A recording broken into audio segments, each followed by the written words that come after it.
What's up everyone?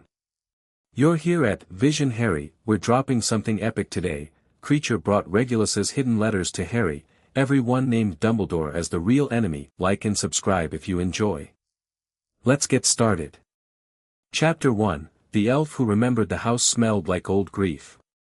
Harry had learned that in his first week at Grimmauld Place, that grief had a smell, something between dust and cold stone and the particular staleness of rooms that had been shut too long.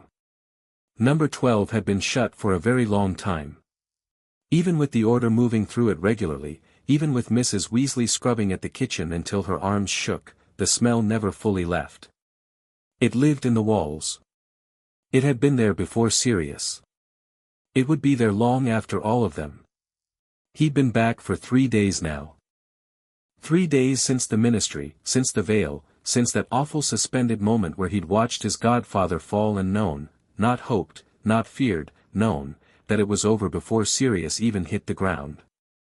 3 days of lying on the narrow bed in the room Sirius had given him, staring at a ceiling that needed replastering, listening to the house breathe. The Order had tried, in their clumsy, well-meaning way. Mrs. Weasley had brought food he didn't eat. Lupin had sat with him for an hour on the second evening, not saying much, which was the right instinct but somehow still managed to feel like more weight than Harry could carry. Moody had checked on him once, assessed the situation with his magical eye, and apparently decided that Harry was the kind of problem that would sort itself out. Ron and Hermione were coming tomorrow. That was something. Maybe. Harry sat on the edge of the bed in the dark and turned Sirius's old watch over and over in his hands.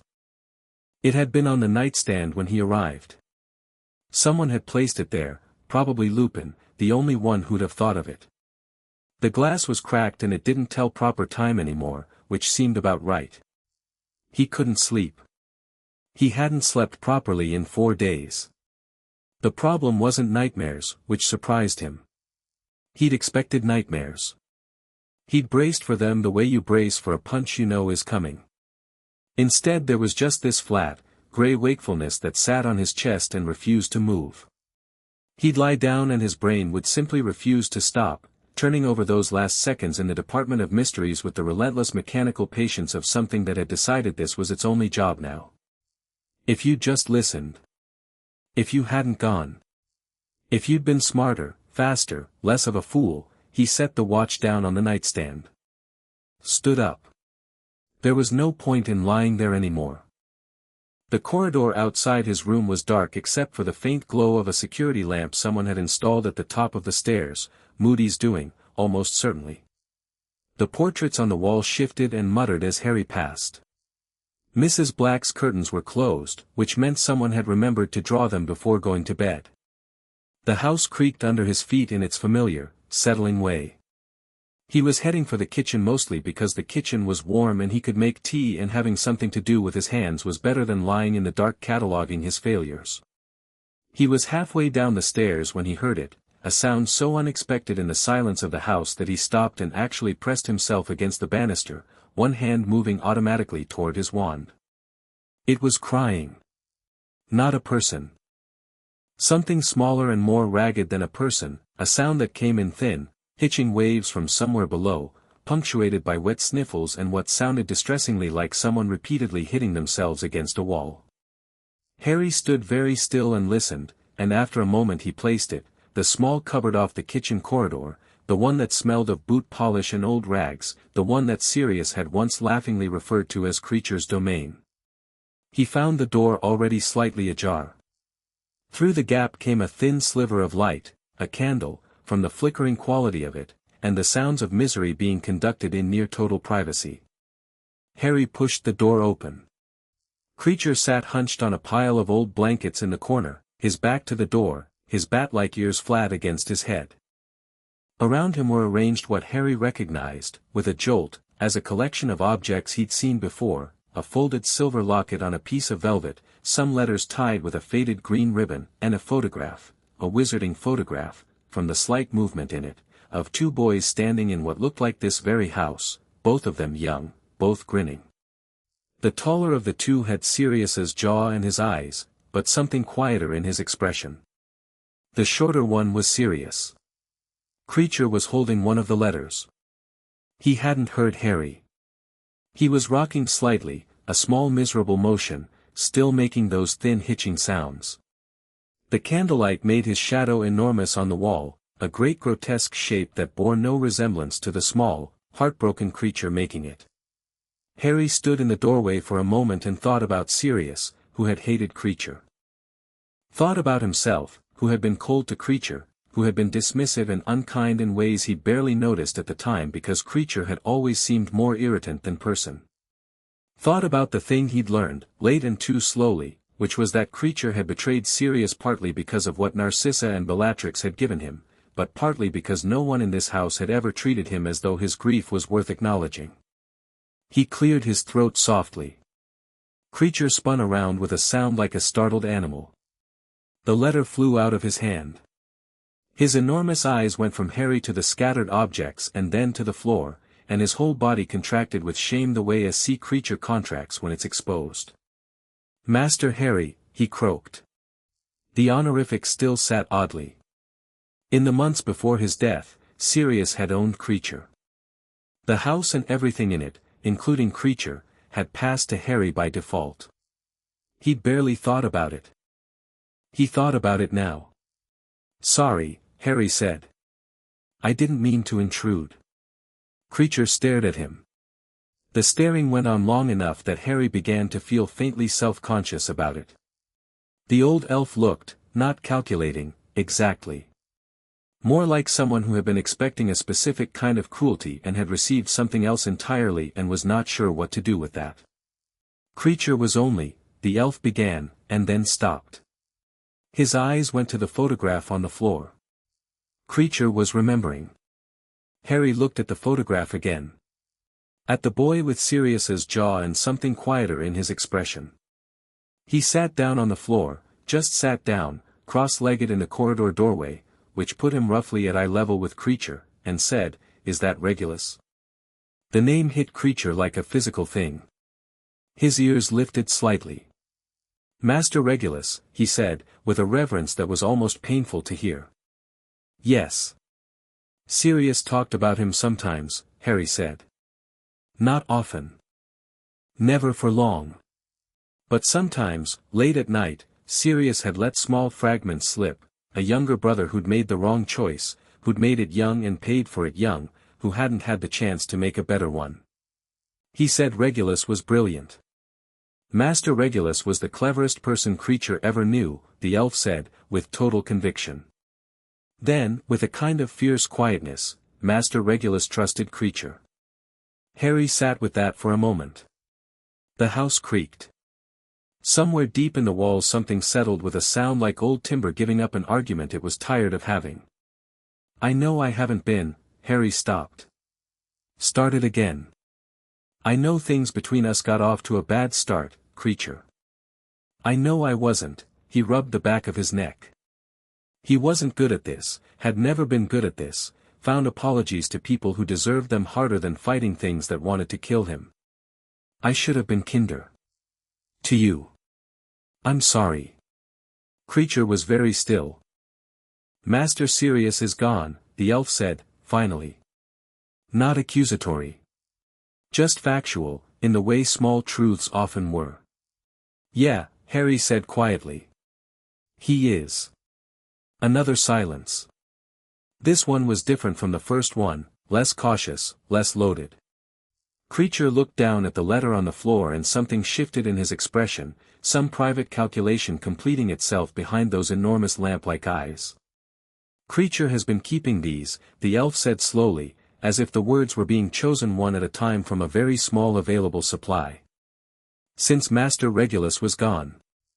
Kreacher kept them hidden. Kreacher promised to keep them hidden." His ears flattened again. "But Master Regulus made Kreacher promise before he knew, before," the elf stopped. His throat worked. "Kreacher does not think Master Regulus meant for them to stay hidden this long." Harry looked at the letters. There were perhaps a dozen of them, tied in that faded green ribbon, and now that he was closer he could see that the parchment was old, not decaying, but aged in the particular way that suggested someone had kept them carefully, protected them, brought them out to handle with the kind of reverence you gave to the most important things you owned. Letters from Regulus? Harry asked. Letters by Master Regulus. Kreacher picked the scattered one up from the floor and smoothed it with a care that hurt to watch. Written in his last weeks. Written for, the elf hesitated. Written for whoever would come after, Master Regulus said. He said someday someone will need to know. He said Kreacher would know when. Harry waited. Kreacher looked at him for a long moment. Then, with the air of someone doing something that costs them significantly, he held out the letter he was holding. Kreacher thinks now is when, the old elf said. Harry took the letter back to his room. He told himself he'd read it properly in the morning, with decent light and a clear head, and then sat down on the bed and unfolded it immediately because he had never in his life been able to leave something alone when his hands were already on it. The handwriting was precise, angular and compact, the kind of script that suggested someone who'd been drilled in penmanship young and had never entirely lost the imprint of it. The ink was slightly faded but the words were perfectly legible. At the top of the page, no date. No salutation. Just a voice that began mid-thought, the way letters do when the writer has been circling them in their head for days before committing them to parchment. If you're reading this, you found Kreacher. Or Kreacher found you, which is more likely. He's extraordinary, you know, people always underestimate him because they underestimate what love looks like when it comes from someone they've decided doesn't count. That's a habit a great many people have. You should break it if you haven't already. I'm going to tell you things in these letters that I spent a long time trying not to know. I have no way of guessing who you are or how much you already understand. I'll assume you're someone who's been close enough to this war to be inside it, because anyone Kreacher deemed worth trusting with these would have to be. I'll also assume that someone you trusted has disappointed you recently or is about to, because that's almost a prerequisite for these letters making any sense. Start with what you think you know about Albus Dumbledore. Then throw half of it away. Harry's hand tightened slightly on the parchment. I joined the Death Eaters when I was 16. I was stupid and I was proud and I was afraid in a way that I disguised, even from myself, as conviction. That's not the point of these letters, my guilt isn't what matters here. What matters is what I saw, from inside, that people outside couldn't see. And what I saw, most clearly, was the shape of the war. Voldemort is monstrous. I won't argue against that. He is exactly what people say he is, and what he does to the people who serve him and the people who don't is, well. You probably know. I won't elaborate. But here is the thing no one talks about. Every war has two sides, and every war has someone who manages it. Someone who decides which pieces move and which pieces stay still and which pieces get sacrificed. In this war, that someone on our side is Albus Dumbledore. And I know, that his management of this war has included choices that no one has ever asked him to account for. Choices that cost lives. Choices that were made not because they were necessary but because they were convenient for an outcome he'd already decided on. I'll be specific. I know you want me to be specific. Here it is, Albus Dumbledore knew that Sirius Black was innocent. Harry stopped. He read the sentence again. His eyes tracked over it a second time slowly, and then a third time, with the particular attention you give to something that your brain is insisting can't mean what it plainly says. He knew within months of the imprisonment. He had, and I know this for certain because I saw part of it happen, which I will explain, he had access to information that would have exonerated Sirius as early as 1982. He chose not to act on it. He chose not to pursue it, not to use his considerable influence to demand a trial, not to do any of the several things that a man of his standing and connections could have done. I've spent a year trying to understand why. I think I do understand, now, and I think the reason is this: a suspected Death Eater in Azkaban is useful. A loyal Order member who knows things about Dumbledore's methods, about the Order's internal structure, about decisions Dumbledore made that didn't survive any kind of close examination. That Order member in Azkaban is contained. And Dumbledore is, above all other things, someone who prefers to keep things contained. That's what these letters are about. Not the monster. The manager. Harry sat on the bed for a long time. He was aware of several things at once, in the way you're aware of multiple injuries after a fall, cataloguing them in order of severity. First, the hollow, lurching sensation in his chest that had nothing to do with Voldemort and everything to do with a name. Sirius. Who had been innocent. Who everyone had known was innocent, eventually. Who had died having spent 12 years in Azkaban for a crime he didn't commit. Who Dumbledore had known was innocent. Second, the part of him that wanted to immediately dismiss this, to file it under unreliable source and Death Eater testimony and all the other comfortable categories that made it easier not to think about uncomfortable things. Regulus Black had been a Death Eater. He'd been 17, he'd been manipulated, he'd almost certainly been wrong about a great many things. But the handwriting was steady. The argument was precise. And there was something in the voice, that dry, careful, slightly exhausted voice, that didn't read like propaganda. It read like someone who had spent a long time verifying their own conclusions before putting them down. Third, he thought about Dumbledore. About all the times Dumbledore had kept things from him. About the prophecy, the full prophecy, that Dumbledore had sat on for 15 years and never told him. About the way Dumbledore had kept him at arm's length this past year, refusing to meet his eyes, maintaining a careful managed distance that had felt inexplicable and now, in the lamplight of this small awful bedroom, felt something else entirely. The manager, Regulus, had written. Harry got up. He paced the length of the room twice. Then he went back to the bed, picked up the letter, and read it again from the beginning. He was at the kitchen table when Mrs. Weasley came down at 6:30, the letter folded in his pocket, a pot of tea going cold in front of him because he'd forgotten to drink it. She took one look at him and said, "You haven't slept." "I'm fine," Harry said.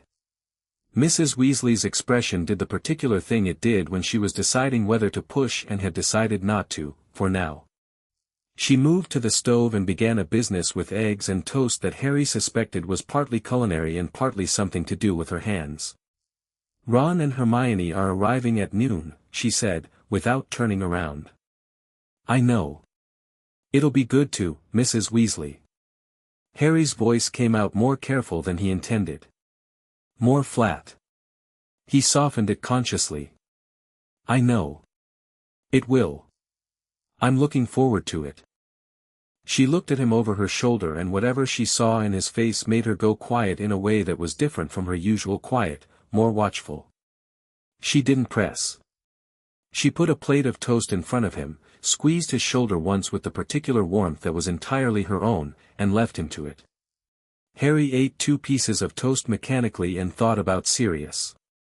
He thought about the man he'd known for 2 years, brilliant and damaged and too big for every room he'd been put in, with that dark laugh and the way his eyes went bright when he talked about the Marauders, about James, about a version of himself that 12 years in Azkaban had been doing its level best to erode. He thought about Azkaban specifically, about the Dementors, about what 12 years under them did to a person, about the nightmares Sirius had never talked about but that you could see in him sometimes, late at night, when the house was quiet and his guard was down. 12 years. Dumbledore had known within months. Harry folded his hands around his cold mug and stared at the kitchen table and felt something happening in the center of his chest that wasn't grief and wasn't rage, something cooler than rage, something that required more patience than grief. Something that felt, if he was honest, like the moment before you understood the full shape of a chess problem. That instant of suspended clarity right before the solution assembled itself. What else don't I know? He was still sitting there when Kreacher appeared at the kitchen doorway. The old elf stood very straight for once, ears upright, carrying the bundle of letters in both hands like an offering. He'd tied the green ribbon back around them. In the morning light he looked smaller than he had by candlelight, and older, and absolutely certain about something. Kreacher brought the rest, the elf said. Harry looked at the bundle. 12 letters, he'd counted in the cupboard. He had one. There were 11 more. All right, Harry said. He pushed the cold tea aside and straightened up. Sit down, Kreacher. The elf blinked. Master Harry, please, Harry said. I want to hear about Regulus from someone who actually knew him. While I read. If you're willing. Something moved in Kreacher's face. Something that had nothing to do with the servitude the elf had been bound into and everything to do with the word willing, the particular way Harry had used it, as though the answer could genuinely go either way. Kreacher sat down. Not in a chair, on the floor near the table, in the particular folded way house elves sat when they weren't performing their duties, which looked uncomfortable from the outside but which Kreacher seemed perfectly at ease in. He set the bundle on the table in front of Harry and folded his hands in his lap. Master Regulus likes strong tea, Kreacher said, by way of starting. Harry poured him a cup. It was probably cold by now. Kreacher accepted it with an expression that Harry could only describe as moved. Ron and Hermione arrived at noon to find Harry at the kitchen table surrounded by open letters, a notepad covered in his handwriting, and a house elf who was in the middle of describing the dungeons under Hogwarts in the summer of 1979 with the focused engagement of someone finally getting to tell the story they'd been keeping for 20 years. Ron stopped in the kitchen doorway and stared at this scene with the expression of someone who had prepared himself for a specific flavor of disaster and encountered a completely different one. Hermione, immediately behind him, looked from Harry to the letters to Kreacher to the notepad with an expression that moved through surprise, rapid reassessment, and something approaching hunger in about 3 seconds. Harry, Ron said carefully. He gestured vaguely at the entire tableau. This is not what I was expecting. What were you expecting? Harry asked. Honestly? More staring at walls. Ron dropped his bag by the door and came and sat down. He looked at the nearest letter, looked at Harry's face, and made a decision the way Ron always made decisions, quickly and with the absolute confidence of someone who trusted their own instincts. He picked up the letter. These are from Regulus Black. Yeah, Harry said. Kreacher found them for me. Hermione had already crossed to the table and was looking over Ron's shoulder at the letter he was holding, her eyes moving quickly across the lines. Harry watched her read. He could track her reactions from across the table, the slight frown at the opening paragraph, the sharper attention when she got to Regulus's name, and then the moment she hit the line about serious because her face went very still in the specific way it went still when she'd read something she needed to be wrong and couldn't find a reason why it was. Harry, she said, quietly. I know. This says Dumbledore, I know. She looked up. Whatever she'd been about to say, whatever careful, analytical, let's examine the evidence version of the argument she'd been assembling, she stopped it. She looked at him very directly. Are you okay? No, Harry said. But I'm not falling apart about it, if that's what you're asking. I'm thinking about it. Hermione sat down slowly. Ron had finished the first letter and set it down and was looking at Harry with an expression that Harry knew well, the one that meant Ron was having a feeling he hadn't expected to have and was deciding whether to name it. Regulus Black was a Death Eater, Ron said. He was, Harry agreed. He was also the one who found out about the Horcruxes and tried to destroy one, and died for it, before any of us knew Horcruxes existed. He saw things from inside this war that we didn't see. That doesn't make him reliable. No, Harry said. Which is why I've spent the last 6 hours reading all of these, he gestured at the spread of letters, and cross-referencing them against everything I actually know. He pushed the notepad across the table. Ron looked at it. Hermione leaned over and read it more closely. Harry had spent those 6 hours doing what he was actually quite good at when he chose to apply himself, taking information apart methodically and looking at what remained when you removed the parts that could be wrong. The notepad held 3 columns. Things Regulus claims. Things I can verify independently. Things I can't verify but which fit. The third column was the longest. He's not making wild accusations, Harry said. He's telling us what he saw and what he inferred from it. And the things he saw, Harry stopped. Let the silence sit for a moment. There are things in here that he couldn't have known to fabricate. Things that happened after he was dead. Hermione was very still. Like what? Harry reached into the spread of letters and found the second one, which he'd read 3 times now and which had changed the texture of everything else. He set it in front of her. "Third paragraph," he said. "Where he talks about Trelawney's prophecy." Hermione read it. Her expression did that still thing again. Ron was reading over her shoulder, his jaw going slightly tight. "The prophecy that Voldemort is hunting," Regulus had written. "The one the inner circle knows exists, that the Dark Lord received intelligence about it from someone inside Dumbledore's order. That means there's a leak. But here is the thing people aren't asking, the prophecy was made in front of Dumbledore. He heard it. He has known, since that moment, exactly what Voldemort will be looking for, exactly who the target child will be, exactly how this war resolves. And he has chosen, with full knowledge of that, to let it play out. He could have moved the Potters earlier. He could have hidden them more effectively. He could have told them the full content of the prophecy and let them make informed decisions about their own lives and deaths. He didn't. And I find myself asking, why would a man with all of that information make all of those particular choices? Why would you let the people die that you could save? Unless, and this is the thought I cannot stop having, unless the deaths are part of the plan." Ron straightened up. He set the letter down very gently, the way you set things down when your hands aren't entirely steady. "Harry," he said. "Your mum and dad."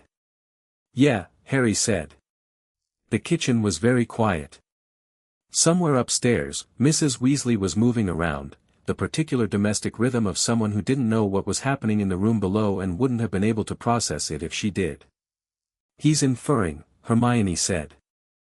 Her voice was careful, not dismissive, but careful, in the way she got when she was working through something that hurt to work through.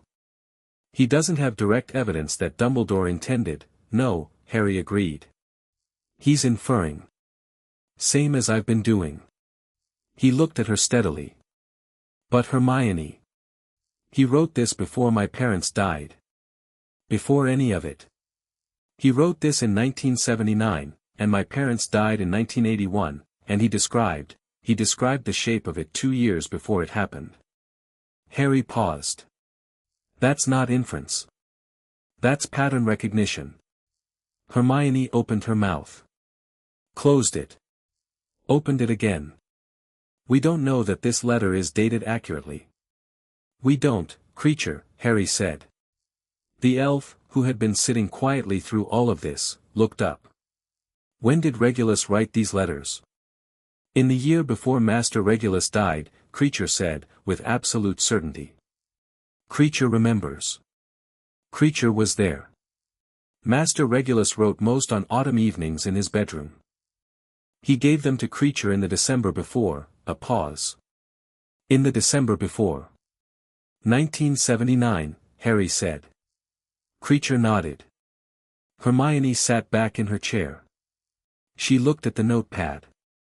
She looked at the letters. She was doing what Hermione always did with information that contradicted her existing understanding, not refusing it, but subjecting it to the most aggressive scrutiny she could manage, because if it survived that scrutiny then it was real and she'd have to live with it. "There are 11 more, Harry said. "I haven't read all of them yet. I was waiting for you." Something shifted in her face. The gratitude in it was quiet and real. "You waited. You're the best reader I know," Harry said simply. "And I don't want to misunderstand any of it." Ron reached forward and picked up the next letter in the stack. "Right then," he said, in the voice he used when he'd decided a thing and was done deciding. "Let's read them." They read for 4 hours. Kreacher refilled the tea twice without being asked and brought biscuits at some point that no one acknowledged because they were all too deep in parchment and Regulus's careful, exhausted, furious voice. The afternoon light moved across the kitchen floor as the hours passed, and the room grew warmer and then cooler again as evening began to think about arriving. What emerged, over those 4 hours, was a portrait assembled from fragments, not of Dumbledore as a villain, exactly, but of Dumbledore as something more unsettling. A man who had decided, at some point, that the war and its outcome were problems he was best positioned to manage. A man who had begun, slowly and then systematically, to make decisions for people without telling them he was making those decisions. The letters detailed specific incidents. A member of the Order in 1978 who had been about to go public with information about Voldemort's inner circle, who had been quietly reassigned to a mission from which they never returned. Dumbledore's management of the prophecy. His cultivation of specific members of the Order as instruments rather than allies. The careful way he'd structured information so that nobody had quite enough of it to see the whole picture except him. And threaded through all of it, with the insistence of a refrain, he believes he is doing right. That's what makes him dangerous. Monsters know what they are. He doesn't. Harry had known most of what he felt reading those lines, but it only fully crystallized when he read that particular sentence. He sat with it for a moment after, feeling it settle into him, and then he turned to the last letter in the bundle. This one was different from the others. Shorter. Written, Harry thought, in a hurry, the handwriting less precise, the lines slightly angled, as though the writer had been sitting awkwardly or moving fast or both. I'm going tomorrow. I've made the arrangements with Kreacher and I won't write about the details because the less he knows the safer he is. I want to say something useful in this last letter because I'm aware there's a reasonable chance it's the last one I write. Dumbledore will win this war. I believe that now, the same way I believe the sun will come up. He's arranged it so that he can't lose, he's placed his pieces too well. Someone will carry out his endgame whether they know they're doing it or not. That's the most elegant thing about how he operates. The pieces don't have to know they're pieces. If you're reading this because the war has been won, then maybe none of this matters. Maybe Voldemort is gone and everything is fine and these are just the paranoid scribblings of a boy who made bad choices and couldn't stop seeing patterns. But if you're reading this because the war isn't over yet, or because the war is over but the things Dumbledore set in motion are still running, then please hear this, you don't have to play the game he designed for you. Whatever role he's set you in, whatever he's told you about destiny and sacrifice and the greater good, that's his story, not yours. He's good at making other people live in his story. Don't find out everything. Don't accept managed information. Don't let anyone tell you what you're allowed to know about your own life. And for the love of everything, be kind to Kreacher. He is the most loyal creature I have ever known and no one has ever deserved him. Harry read it twice. Then he set it down on the table very carefully. Ron and Hermione were both looking at him. They'd been looking at him for the last few minutes, he realized, they'd finished the letter before him and had been waiting. Okay, Harry said. Okay. Ron repeated. Okay. Harry looked up. There was something in his eyes that made Ron sit back slightly, not in fear, nothing like that, more the way you sit back when you're adjusting to a change in light. I'm not going to do anything stupid. I'm not going to confront Dumbledore tonight, I'm not going to owl him, I'm not going to do any of the things that Dumbledore would expect me to do if he knew I had these. Hermione leaned forward. What are you going to do? I'm going to think, Harry said. Carefully. For as long as it takes. He looked at the spread of letters. At the notepad with his 3 columns. Regulus was right about one thing, Dumbledore is careful. He's managed this war because he understands how people react to information and he positions himself accordingly. The worst thing I can do is react the way he'd predict. Harry, Hermione said. Quietly. Reading these doesn't change who Dumbledore is. He's still fighting Voldemort, Harry said. I know. I'm not saying he isn't. I'm not saying everything he's done has been wrong. He met her eyes. I'm saying he's kept things from me. About my parents. About Sirius. About the prophecy. About things that were mine to know. He paused. And I'm saying that going forward, I am going to know things. All of the things. Not just the parts he thinks are good for me. The kitchen was quiet for a moment. Right, Ron said, in the same voice he'd used earlier, decided, done deciding. So where do we start? Harry looked at the letters. Then at Kreacher, who was sitting in his folded, patient way near the end of the table, with the empty cups and the biscuit plate and the particular stillness of someone who has held a secret for a very long time and is only just beginning to understand the weight they've set down. Kreacher, Harry said. Regulus knew about Horcruxes. He wrote about them in 3 of these letters, the mechanics of them, where Voldemort's might be, what Regulus thought when he tried to destroy the locket. Harry kept his voice even. What else did he tell you? Not just what's in the letters, what did he tell you, directly? What do you remember? Kreacher straightened. His ancient, weathered face did something complicated that came out looking remarkably close to dignity. Kreacher remembers everything, the elf said. Master Regulus made Kreacher remember. Then we need to hear all of it, Harry said. Every detail. Everything. He refilled Kreacher's cup from the cold pot, the elf accepted it with both hands, the same way he had that morning, with the same moved expression. We have time. We're going to use it. Hermione reached for her bag and pulled out a fresh sheet of parchment.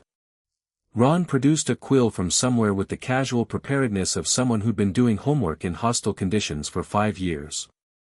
And Kreacher, the ancient, grieving, loyal elf who had waited 17 years to tell this story to someone worth telling it to, looked at Harry Potter with something that was not quite hope and not quite peace but was somewhere between them, something warmer, and began. Outside, the London evening settled over the house. The portraits muttered. The old wood creaked. Somewhere in the depths of the building, the magic that had lived in these walls for generations hummed its familiar low note, the sound of a house that had survived everything and would survive this too. Harry picked up his quill. He had a lot to learn. And for the first time since the Department of Mysteries, since the Veil, since all of it, he felt something other than the flat gray weight. Something underneath it, or through it, like a current moving in a direction it had chosen for itself. He felt ready. Chapter 2, The Ink That Burns. Kreacher talked for 3 hours. He talked through the rest of the cold tea and through 2 more pots that Hermione made because she needed something to do with her hands, and through the slow darkening of the kitchen windows as London decided it was done with Tuesday and was moving on. He talked in the way people talk when they've been waiting a long time, not chaotically, not in a rush, but with a terrible thoroughness, the way water moves when you finally remove the thing that's been holding it back. Everything in order. Everything remembered with the clarity that grief preserves things in, the way cold preserves things, perfectly and a little heartbreakingly. He told them about Regulus at 14, already brilliant, already watching the war build like weather on the horizon. About the family, the expectations, the ideology that sat in this house like furniture, present and unremarkable and assumed.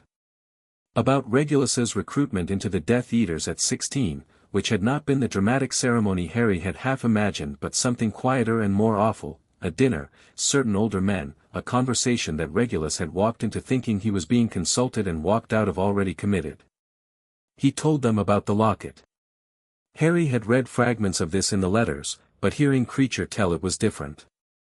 Hearing it in the elf's voice, the way it broke on certain words, the way he'd stop and press his hands flat against the floor, breathing through his nose until he could continue, made it real in a way that parchment hadn't quite managed. Voldemort's cave. The boat.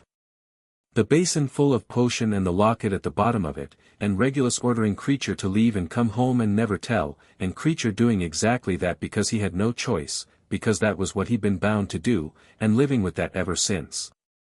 Master Regulus went back, Kreacher said.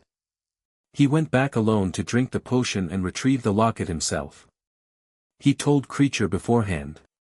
He told Kreacher what he'd worked out, that the locket was something the Dark Lord had hidden a piece of his soul inside. The elf paused. Kreacher did not fully understand then. Kreacher understands now.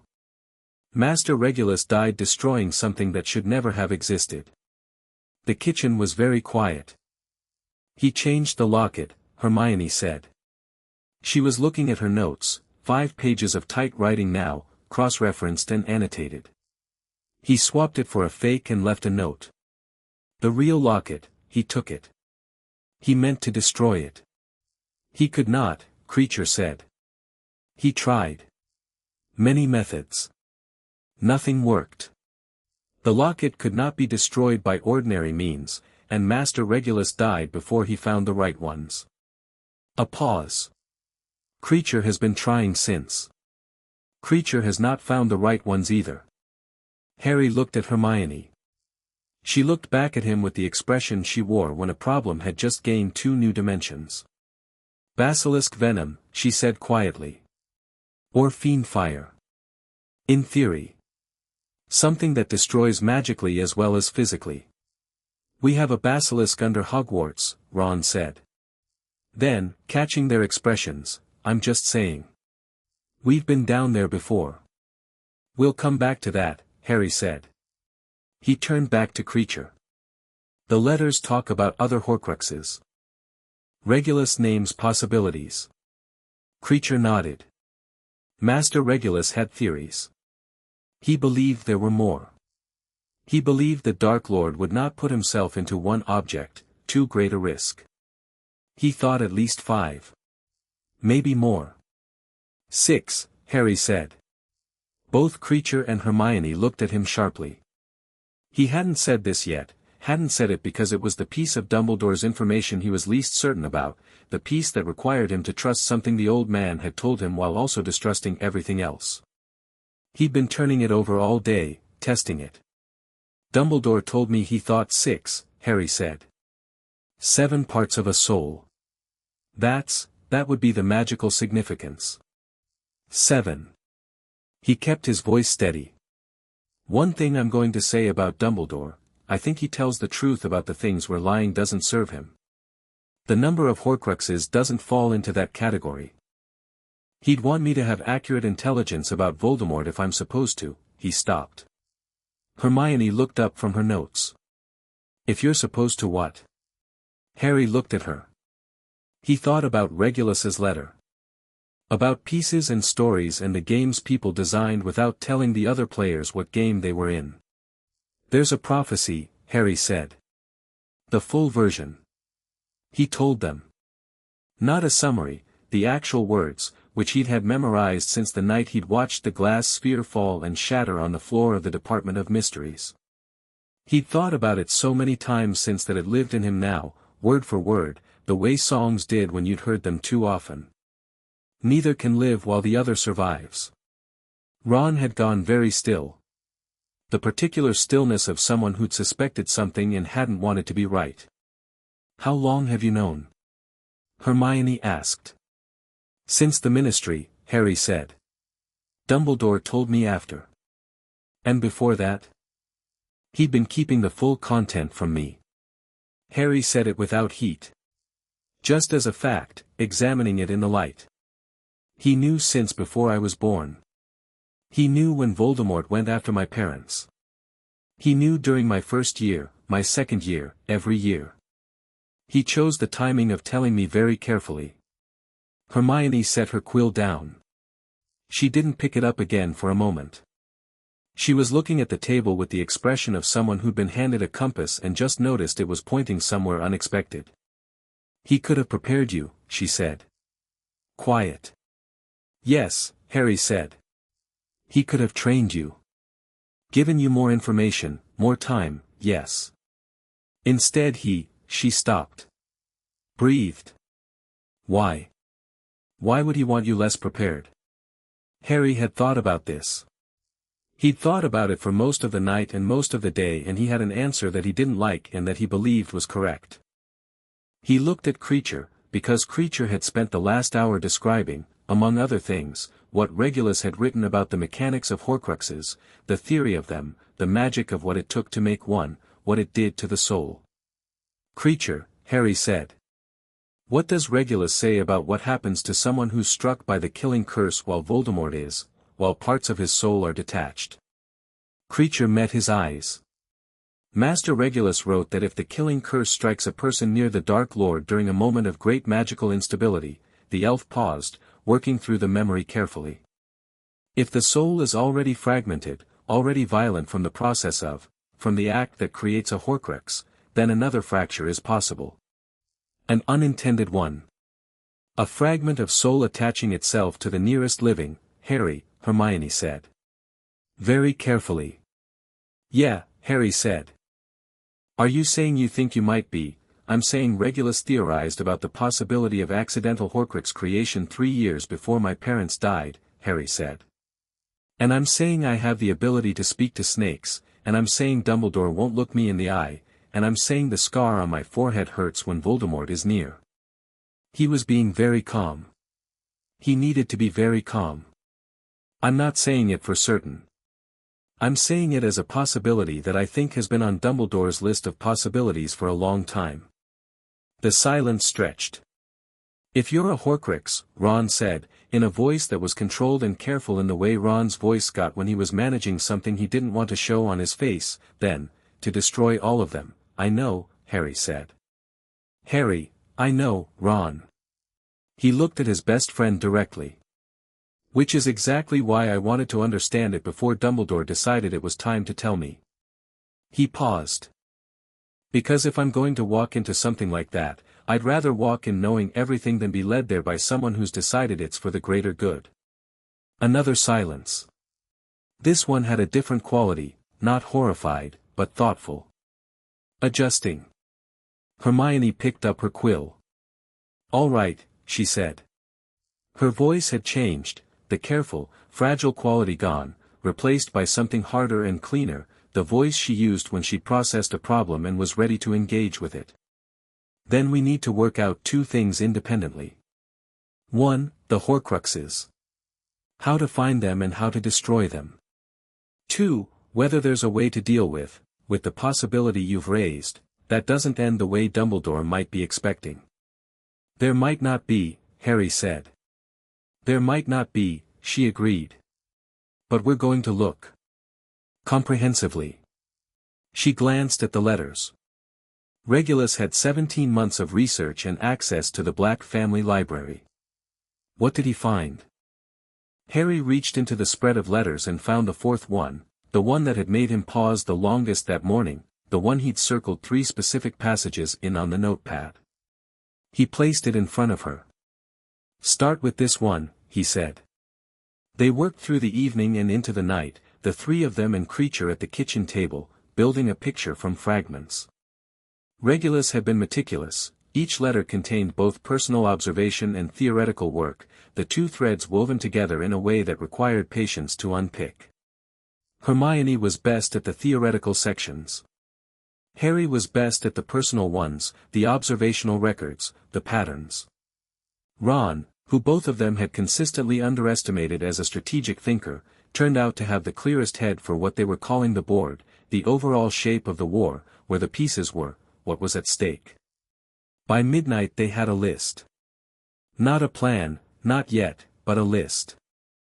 Known or suspected Horcruxes, the locket, in Kreacher's possession, intact, not yet destroyed, the diary, destroyed in Harry's 2nd year, which produced a moment of grim satisfaction from all of them, the ring, which Regulus had identified as a possibility in his letters, a ring, he wrote, that the Dark Lord kept hidden somewhere ancestral and safe, a cup belonging to Helga Hufflepuff. Regulus had seen it in the Lestrange vault in 1979, had clocked it as significant because it had the same energy as the locket, that wrong heaviness that magical objects shouldn't have, a snake. Regulus had theorized this, and Harry confirmed it from what he knew of Nagini, and possibly something connected to Ravenclaw, though Regulus's notes on this were less certain. And possibly Harry himself. They wrote it at the bottom of the list and no one said anything about it for a moment. 6 accounted for, Hermione said. If the 7th is, she gestured at Harry in a way that was almost apologetic. Then we need to find a way to deal with that one without it being fatal, Harry said, with the flat practicality of someone who has decided that panic is not a useful tool. So that goes on the research list. He looked at Hermione. Is there anything in the Hogwarts library? Not publicly available, she said. The restricted section might have. Dumbledore controls access to the restricted section. I know. We need another library, Harry said. He looked around the kitchen, at the dark, creaking house. We're sitting in one. Hermione followed his gaze. Her eyes lit up with the particular light they got when she was thinking about books. The Black family library. Regulus would have. Kreacher, Harry said. The library upstairs. Has it been cleared? By the order. Some books were taken, Kreacher said. He made a face that suggested his opinion of this had not improved with time. Some dark objects removed. But the books, he paused. Mrs. Weasley put some in boxes. Most she did not touch. Dark magic books, the elf said, with a delicacy that suggested he was uncertain whether this was a problem or a feature. She said they were not appropriate for a family home. I need to go through them, Harry said. He glanced at Hermione, who was already on her feet. Tomorrow. All three of us. Tonight, Hermione said. Ron looked between them. It's midnight. So. Harry and Hermione said simultaneously. Ron looked at the ceiling with the expression of a man who had long ago accepted certain things about his life. Right, he said, getting up. Library it is. The Black family library was on the second floor, past the portrait of a great-great-uncle whose name nobody knew anymore but who had been painted in a dramatic cloak and who sneered at them as they went past. The room itself was not large. Black wealth had always been expressed less in space than in the precision of what filled it, but what filled it was extraordinary. Floor-to-ceiling shelves. Books in every condition, from pristine to barely holding together, in wizarding sizes that didn't correspond to anything you could buy at Flourish and Blots. Dark magic, blood magic, theory going back to the 15th century, family records, correspondence. Harry ran his fingers along one shelf and felt the magic in them, a low-level hum, like the house itself, like something that had been accumulating for a very long time. This is where Regulus studied, Kreacher said from the doorway. He hadn't come inside. He stood in the frame, watching with those large eyes, his expression somewhere between reverence and guardianship. In the evenings. He had his own section. The elf pointed. Third shelf. The ones with the green markers. They went to the third shelf. Regulus's books were marked with small strips of faded green ribbon, the same ribbon that had tied the letters. Harry counted 11 books. Most were on advanced magical theory, some were specific dark magic texts, and 2 were something else entirely, handwritten journals in Regulus's precise angular script, dense with notes and calculations and diagrams that Hermione immediately took down and carried to the room's single reading chair with the care of someone handling something fragile and important. Harry took one of the theory books. Ron took another. Kreacher, still in the doorway, watched them with the expression Harry was beginning to recognize as something the elf did instead of crying. They read. The house settled around them. Somewhere around 2 in the morning, Ron fell asleep sitting up, his book open in his lap, his head against the shelf behind him. Harry and Hermione exchanged a look and let him. They kept reading. What Harry found in the theory book, and what began to build a picture that made the back of his neck go cold and his mind go very sharp and still, was a chapter on the concept of Horcrux vulnerability. The idea that a Horcrux, being a piece of a fractured soul, was not simply destroyed by the destruction of its container. The soul fragment had to be addressed. And if a soul fragment had, accidentally, violently, attached itself to a living person rather than an object, the situation was theoretically different from an object Horcrux in one key way. He read the passage 3 times. Then he said, quietly, so as not to wake Ron, Hermione. She looked up from Regulus's journal. If a soul fragment is bound to a living person, Harry said, rather than an object, a person has a soul of their own. An object doesn't. He looked at her. What happens when you try to destroy a piece of soul that's attached to another piece of soul? Hermione was quiet for a moment. She was thinking, not hesitating. Harry knew the difference.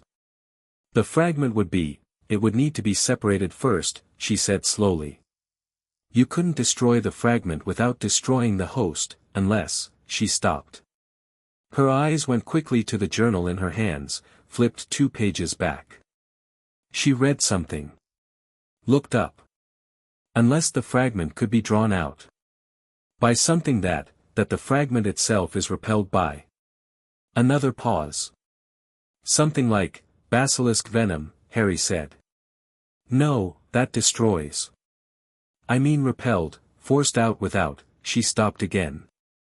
Her expression was doing something complicated. Harry.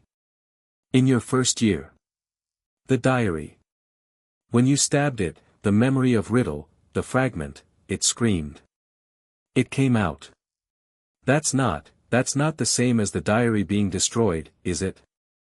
That was the fragment being expelled. The venom expelled it and then destroyed it because there was nothing to go back to.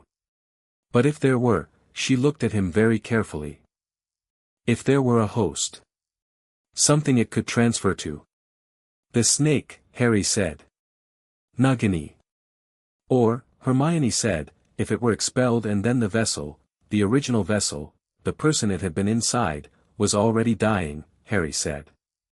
Or appeared to be, Hermione said. They looked at each other across the dim library for a long moment. Dumbledore knows about this, Harry said. Not a question. He might, Hermione said. If he studied the same sources, he's studied every source, Harry said. He's the greatest wizard alive and he's been researching this specific problem for 30 years. Harry closed his book. He knows there's a way. He's chosen not to use it. Or, he stopped. Reconsidered. Or he genuinely believes the sacrifice is necessary, and he's not looking for the alternative because the alternative complicates the story he needs. The story where you're a martyr, Hermione said. The word hung in the room. Yes, Harry said. Hermione set the journal down in her lap. She looked at Harry with an expression that had several things in it, grief for him, anger on his behalf, and something beneath both of those that was more complicated. Guilt, perhaps. The guilt of someone who had spent 5 years deferring to authority and now sat in the ruins of what that deference had cost. I owe you an apology, she said. No you don't, Harry said. I defended him, she said quietly. Every time you questioned him, you were applying the evidence you had, Harry said. So was I. The evidence has changed. He looked at her steadily. That's not a failure. That's just thinking correctly. Hermione pressed her lips together. Looked away for a moment. When she looked back, her eyes were bright but her voice was level. What's the plan, then? Harry thought. He thought the way he'd been learning to think, not reactively, not with the hot urgency of someone driven by feeling, but with the careful forward-looking patience of someone who decided that the most dangerous thing he could be to his enemies was prepared. We go back to Hogwarts, he said. We do the year. We learn what Dumbledore teaches us because the information is genuinely useful even if the teacher is compromised. He paused. But we also do our own research. We use the room of requirement, we can keep materials there that Dumbledore won't find. We build our own intelligence. We identify the Horcruxes, we plan the retrieval and destruction of each one, and we work out the alternative to the sacrifice. He glanced at the journal. Regulus was 17 months into this research when he died. He had Kreacher, he had this library, and he had no allies. We have everything he had and better. We should take the books back with us, Hermione said immediately. We will, Harry said. Carefully. Not everything at once, we don't want to change what Dumbledore sees when he looks at this room. He was thinking about something Regulus had written in the 6th letter, which he'd come back to 3 times already. The worst thing you can do to someone who thinks they're managing you is let them believe they still are. What about Dumbledore's lessons? Hermione asked. The private ones he mentioned last year, if he does teach you this year, I go, Harry said. I listen. I learn what he's willing to show me. He paused. And I pay very close attention to what he doesn't show me.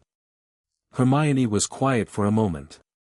Then, Harry, I need to say something and I need you to hear it properly. All right. Dumbledore has fought against Voldemort his entire adult life.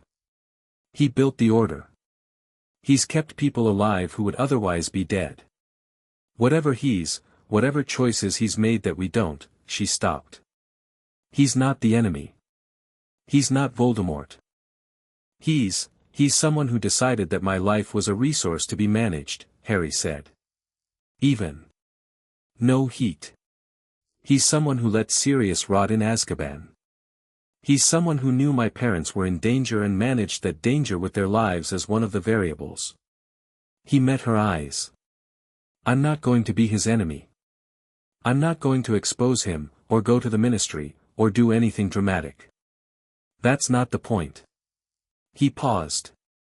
The point is that I'm going to stop being something he manages.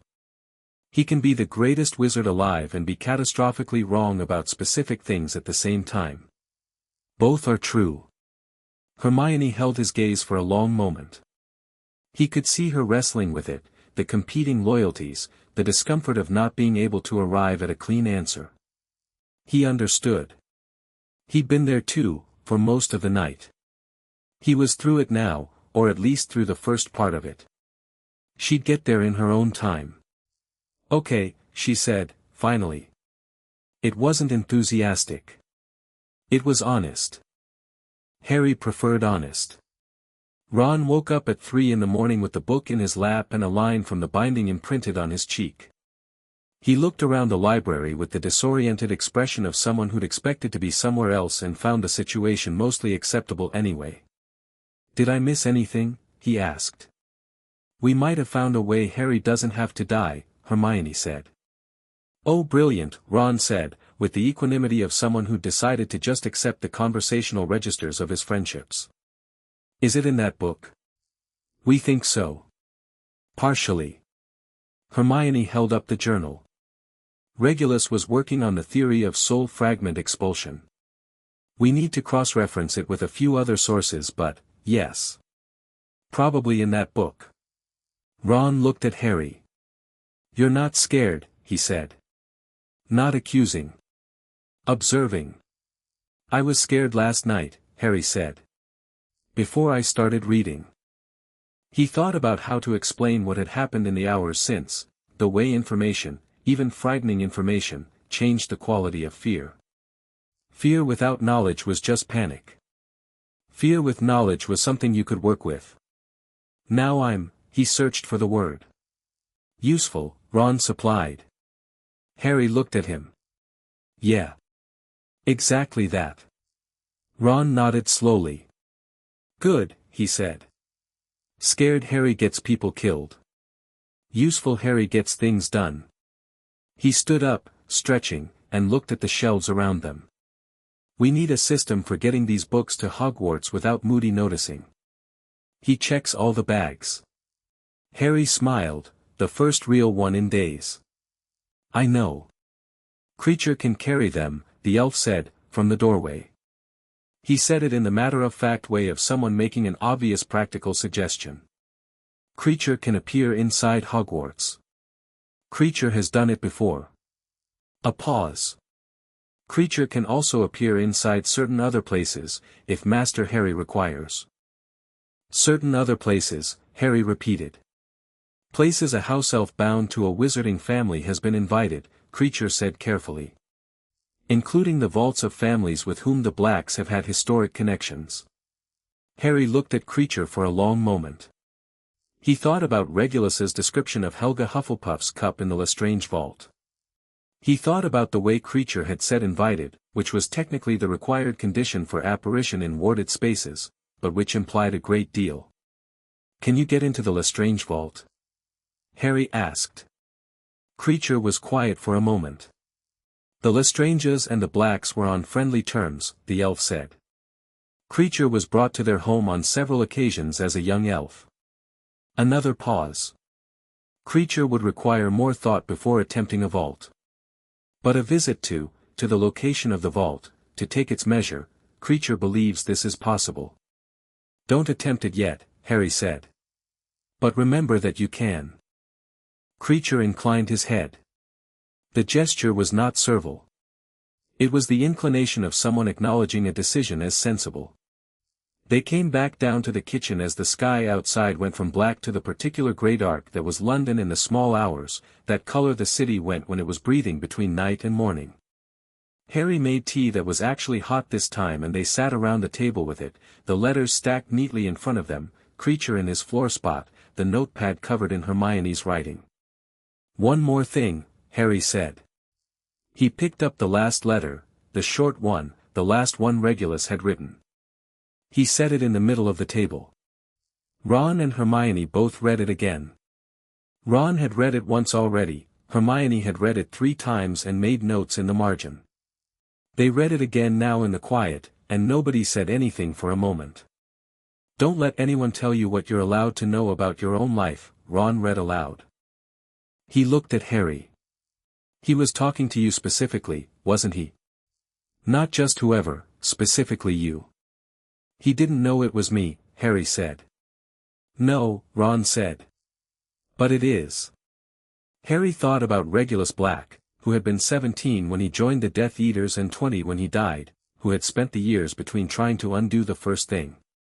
Who had been, by every measure, the wrong person to see what he saw, born into the wrong family, bound to the wrong side, holding too few cards. And yet he'd seen it. He'd written it down. He'd trusted an elf he loved to keep it safe until the right person came along. I want to make Kreacher a promise, Harry said. He looked at the elf. Kreacher looked back. You don't have to serve me because you're bound to this house. I know that's technically, Kreacher serves Master Harry, the elf said, cutting him off with a sudden firmness that was startling in its dignity, because Master Regulus trusted Master Harry to need this. Because everything Master Regulus worked for leads here. Kreacher's enormous eyes held Harry's without flinching. It is not obligation. It is, the elf seemed to search for the word. It is continuation. Harry held the elf's gaze for a moment. Then he nodded. Once. Then we work together, Harry said. All 4 of us. Equal information. Nobody gets managed. He looked at Ron and Hermione. Agreed? Agreed, Hermione said. Obviously, Ron said. Kreacher agrees, the elf said. Outside, the city kept breathing. Somewhere a bus went past, its lights dragging briefly across the kitchen window and fading. The letters sat on the table between them, Regulus's handwriting in the candlelight, the voice of a dead boy who had done the only thing he could with what he knew. Harry reached over and picked up his notepad. He turned to a clean page. At the top, in his own slightly messy script, he wrote 6 words that felt, as he wrote them, like the beginning of something genuinely different from everything that had come before. What Dumbledore doesn't want me to know. Then below that, very deliberately, he began to write. There was a great deal to put down. He had work to do before September. He found, sitting there in the early morning kitchen with his friends across from him and Kreacher at his side and a dead boy's letters spread out like a map, that he wasn't afraid of the work. He was looking forward to it. Chapter 3, The Shape of a Different Game. September 1st arrived the way it always did, with the particular organized chaos of the Weasley household, which had a morning of Hogwarts energy entirely its own, something between military operation and controlled explosion. Trunks dragged downstairs. Owls offended by early travel. Fred and George moving with the smug efficiency of people who no longer had to worry about any of it, having graduated into a world where they set their own schedule and apparently found this deeply funny. Harry moved through it all with a quietness that Mrs. Weasley kept glancing at when she thought he wasn't looking. He wasn't sad. He knew she was reading it as grief, residual, manageable, the normal kind that 6th year would hopefully begin to smooth out, and he let her read it that way because the alternative explanation was considerably more complicated. He'd spent August preparing. Not visibly. That was the important part. To anyone watching, to Mrs. Weasley, to Lupin, to the Order members who cycled through Grimmauld Place, Harry had spent August grieving quietly, reading occasionally, eating enough to avoid concern, sleeping reasonable hours. The surface was accurate. The surface was simply not the whole picture. Underneath the surface, every morning at 5, before the house woke, he and Kreacher in the library. Every night after 11, Hermione at the table with Regulus's journals and a growing stack of her own notes, Ron keeping watch at the door with the relaxed confidence of someone who had 6 older siblings and had mastered the art of appearing to do nothing while actually doing something useful. They'd worked through all 11 of Regulus's annotated books. They'd built a research framework that Hermione had organized into a series of enchanted notebooks, self-indexing, cross-referenced, charmed against anyone else reading them. They'd identified 4 of the 6 remaining Horcruxes with reasonable certainty. They had theories on 2 more. They had a partial theory on the problem of Harry himself that was either brilliant or wishful thinking, and which Hermione had been refining with a focused intensity that Harry recognized as her way of refusing to accept the alternative. Kreacher had made 2 visits to the perimeter of Gringotts. Just observations, architecture, ward signatures, the rhythm of the place. He'd reported back in his careful, precise way, and Harry had added the information to the notebooks. Nothing rash. Nothing yet.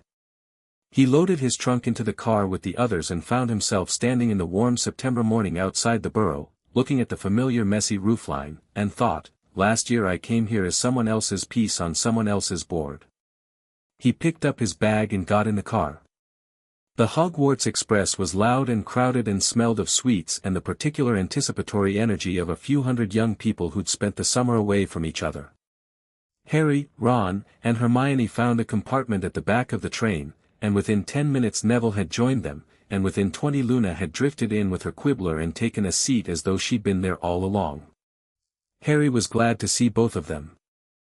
He'd spent the summer rearranging his understanding of several things, and one of the quiet realizations in that rearrangement was that the people who'd come to the Department of Mysteries with him, who'd come with incomplete information and inadequate preparation and come anyway, those people were worth considerably more than he'd understood when he was still thinking of himself as a solo problem. You seem different, Luna said, looking at him over the top of the quibbler with her characteristic directness that other people found disconcerting and Harry had always found bracing. Good different or bad different, he asked. Settled, she said. Like something's been decided. Some things have been, Harry said. Luna accepted this with a nod and returned to her magazine. Neville looked between them and clearly decided that the subtext was too dense to pursue on the first day of term. Ron was playing Exploding Snap with a casualness that Harry recognized as deliberate, Ron's version of a cover, projecting normalcy with the ease of someone who'd grown up in a large family where projecting normalcy was sometimes a survival skill. Hermione had a book open but wasn't reading it. She was thinking, which she often did with a book in her hands as camouflage. Draco, Ron said quietly, not looking up from his game. Harry had already noticed.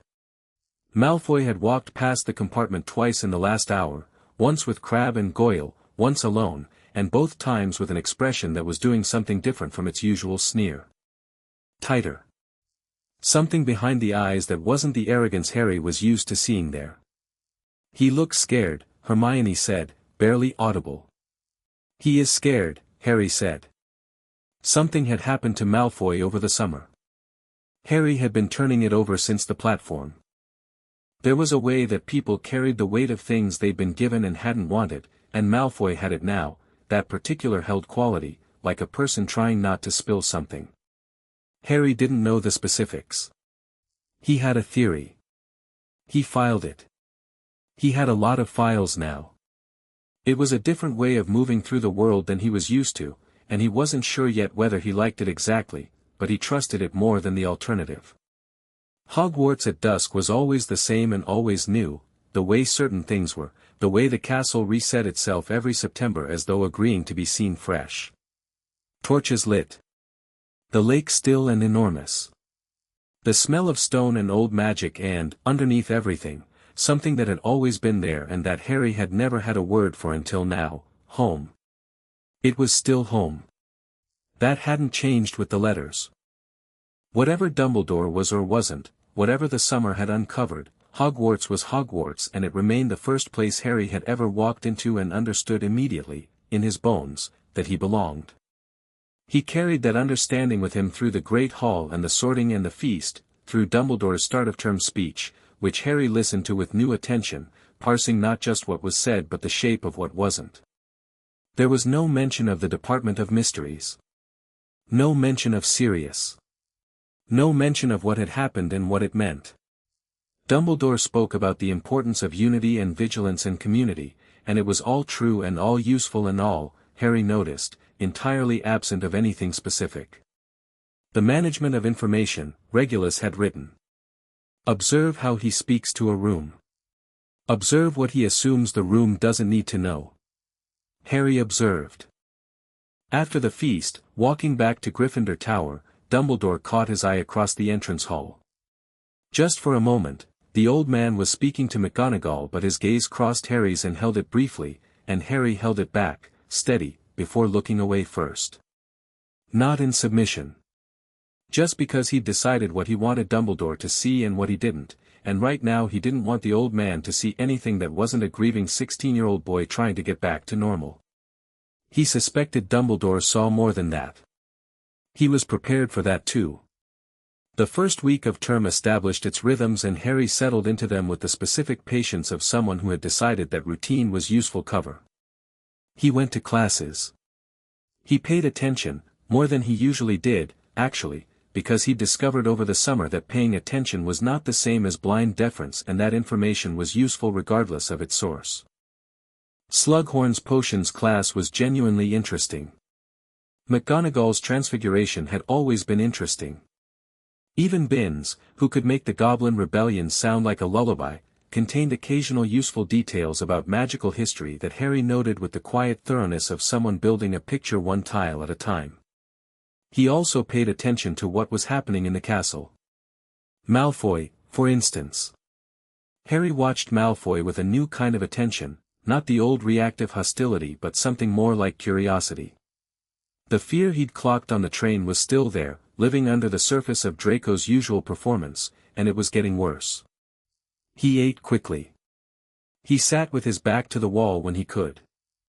He'd started missing classes and Harry had noticed, had mentioned it to Ron, who'd mentioned it to his prefect sources, who'd confirmed Malfoy was turning up late and leaving early and spending a great deal of time in parts of the castle that didn't have obvious reasons to be in. He was up to something. Harry didn't know what yet. He was watching. The other thing he was watching was Dumbledore. The headmaster had not yet summoned him for private lessons, which Harry had expected and which meant either the timing wasn't right or Dumbledore was reassessing something. In the meantime, Harry watched the old man at meals and in passing with a patient attention. He watched who Dumbledore spoke to and for how long. He noted which staff members seemed to get information the others didn't. He observed the way Dumbledore moved through the castle, always purposeful, always slightly preoccupied, always that particular quality of being fully present and somehow elsewhere simultaneously. He was trying to understand the game from the outside before he was invited back in. By the third week of September, Harry had begun the second phase. The Room of Requirement. He'd used it before, the DA, 5th year, the long hours of practice that had turned a group of nervous students into something that had actually held together under fire in the Department of Mysteries. He knew the room well enough to know that it was more complex than it appeared, more responsive, more intelligent in its interpretation of need. He went there on a Tuesday evening, alone for this first visit, and stood in the corridor on the 7th floor and thought very precisely about what he needed. Not a practice space. Not a library.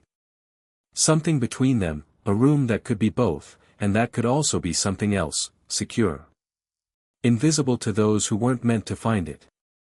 A room that would respond to him and to those he chose to bring here and to no one else. He walked past this section of wall 3 times. The door that appeared was unremarkable from the outside. Inside, it was extraordinary. The room was perhaps the size of a large classroom, warm, lit by the kind of steady amber light that was easy on the eyes over long hours.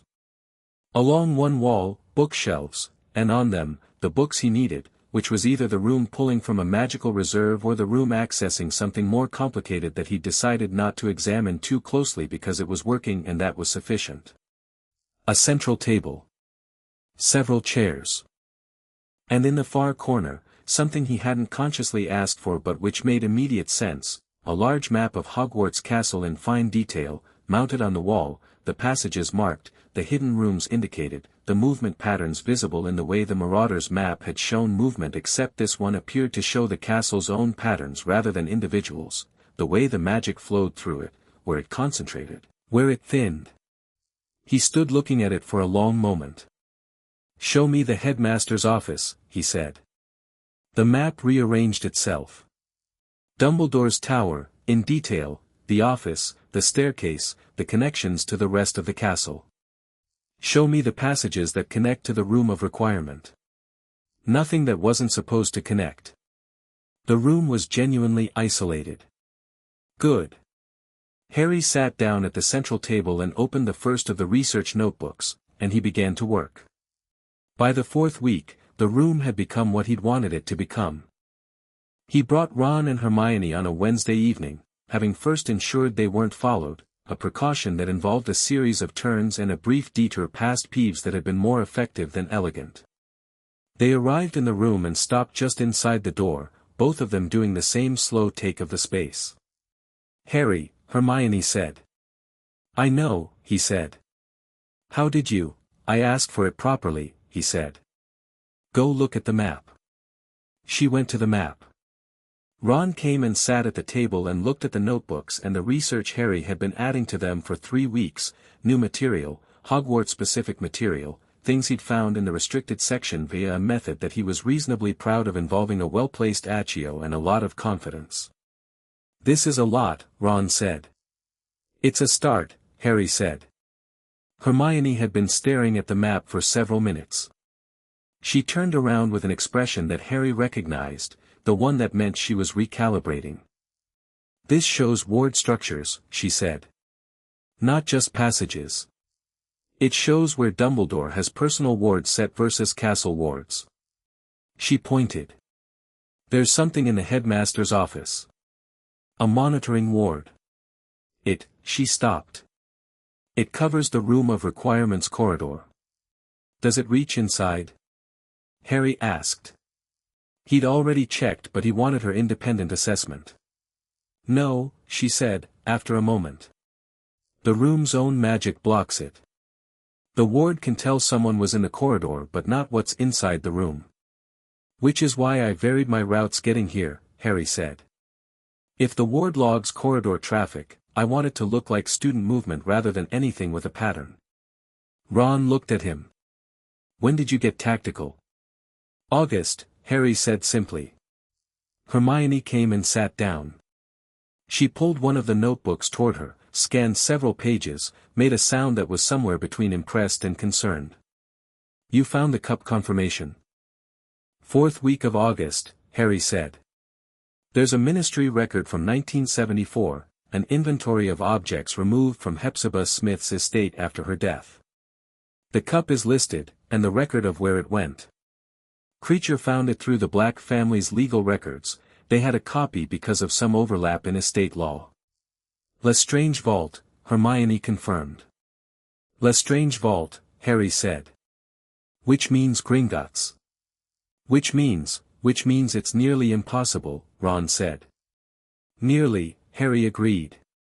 He didn't say Kreacher has been back twice more because the walls of the room were only so thick and some information you kept compressed until it was needed. He'd tell them when the time was right. Hermione was reading further in the notebook. She went still at a page near the back. "This is you're working on the soul fragment," she said. "Yes." She read it. He watched her read it, watched her go through the argument he'd built, carefully, over 3 weeks, using Regulus's theory and the additional sources he'd found and a chain of reasoning that he was now fairly confident held together. When she looked up her eyes were doing that bright, slightly fierce thing they did when she'd found an answer that she needed to be right. "The veil," she said. "Yes. You think, the veil is a passage between life and death," Harry said. And before you tell me that's a simplification, it's a significant simplification, she said. I know. But the principle holds. The veil creates a proximity to death, a magical state that mimics it without completing it. That's what makes it different from other death-adjacent magic. He pulled the notebook and turned it to the page he wanted. Regulus wrote about this. Not the veil specifically, he wrote about near-death states and soul fragment behavior. What happens to an attached fragment when the host enters a near-death state is, it tries to stabilize, Hermione said slowly. It would reach toward the host's soul for anchoring, because the fragment is chaos, it's a screaming piece of tortured, and if at that exact moment the host creates a magical expulsion, Harry said. Hermione was quiet for a very long time. A Horcrux is anchored by dark magic, she said finally. An expulsion would need to be the opposite, the direct opposite, love, Harry said. It felt almost embarrassing to say it aloud. But Regulus had written it, in those careful letters, his own version of the same conclusion, reached from a different direction, and it was in every advanced text on soul magic Harry had found, buried under different language but always the same principle. The magic that created Horcruxes was the most extreme violation possible. Its direct counter was the most extreme expression possible of its opposite. It's what saved me when I was a baby, Harry said. My mother's, whatever she did, whatever that magic was, it repelled Voldemort's killing curse because it was the purest version of the exact magic a Horcrux is most vulnerable to. He paused.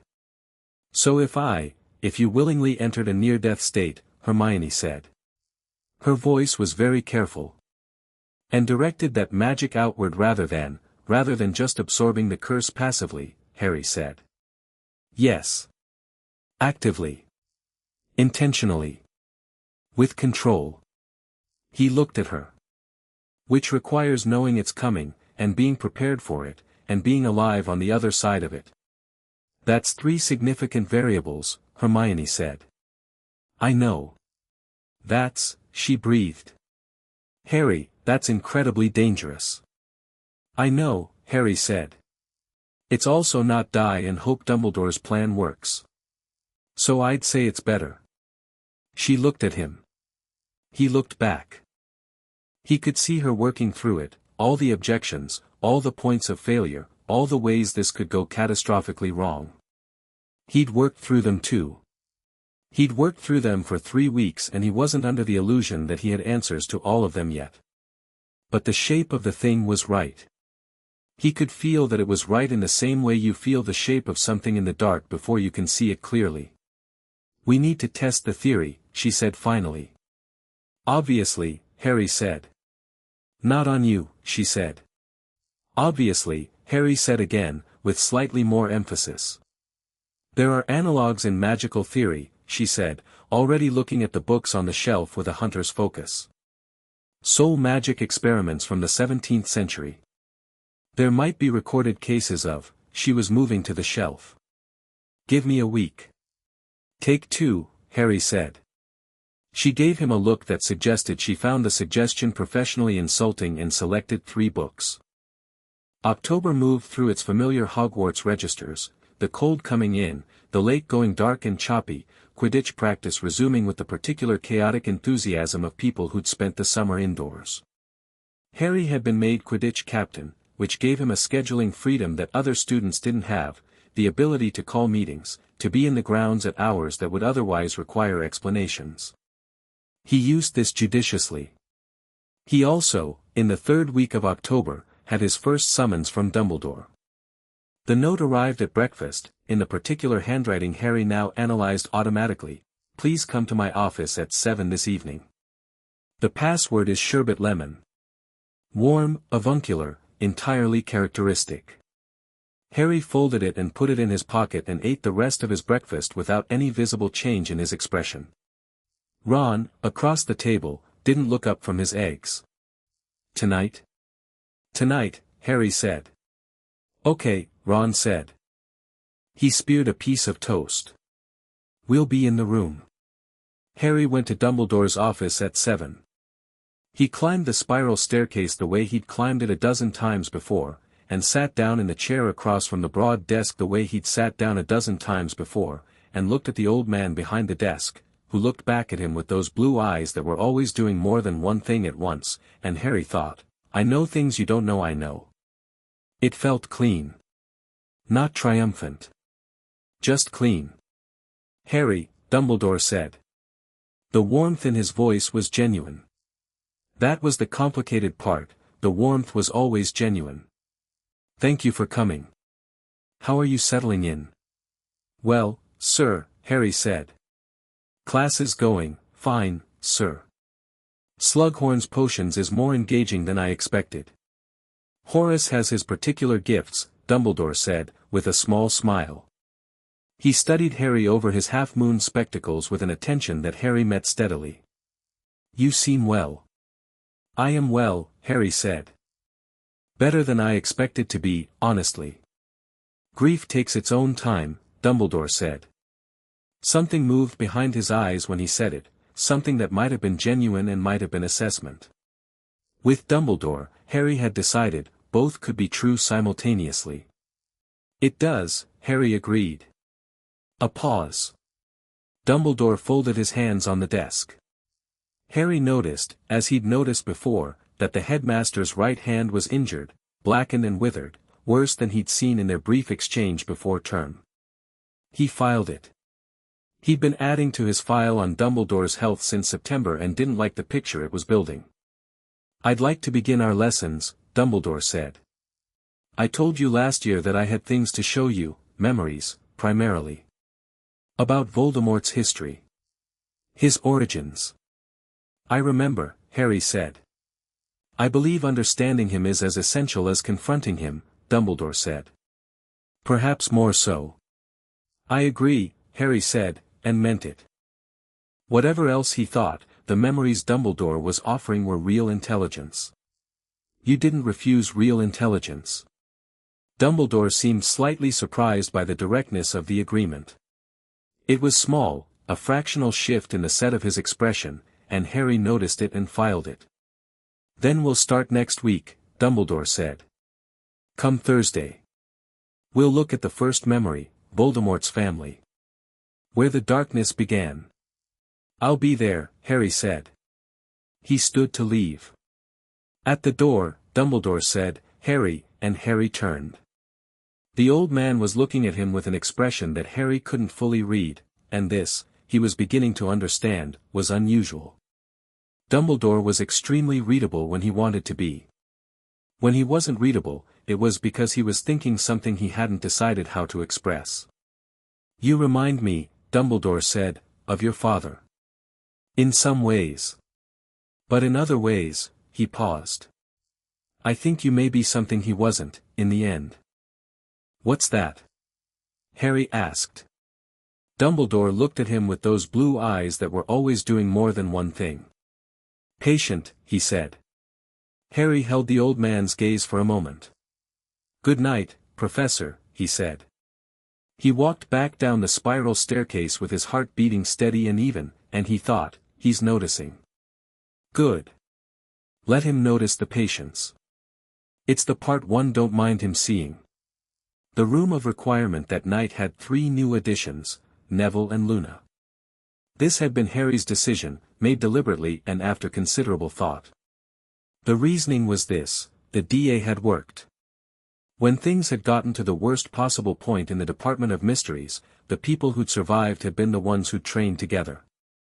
Information networks required people, and people required trust, and trust required that the people you chose actually understood what they were part of. Neville and Luna both understood. They'd demonstrated it under the worst conditions available. Neville took the news about Dumbledore, Harry gave them the overview, not the full letters, the letters stayed private, with a long silence and then a kind of slow, ground-level resolution. He looked down at his hands for a moment and then looked up and said, my parents, very quietly, and Harry nodded, and Neville said, all right, in a voice that had something hard and certain at its center. Luna said, I always thought he was managing something, with the placid assurance of someone reporting observable weather, and pulled out her quibbler, and the meeting continued. Harry looked around at the 5 of them, Hermione already adding Neville and Luna's names to the appropriate sections of the notebooks, Ron drawing a revised map of their coverage in the castle on a piece of spare parchment, Neville studying the bookshelf with a herbologist's precise curiosity, Luna doodling something on the corner of her notes that might have been a diagram of the veil, and thought about pieces on a board. The pieces don't have to know they're pieces, Regulus had written. But they weren't pieces. That was the difference. They knew exactly what they were, and they were here by choice. He turned to the map on the wall and said, "There's something happening with Draco Malfoy. I need to know what." Everyone looked up. "He's using a part of the castle I haven't been able to identify yet," Harry said.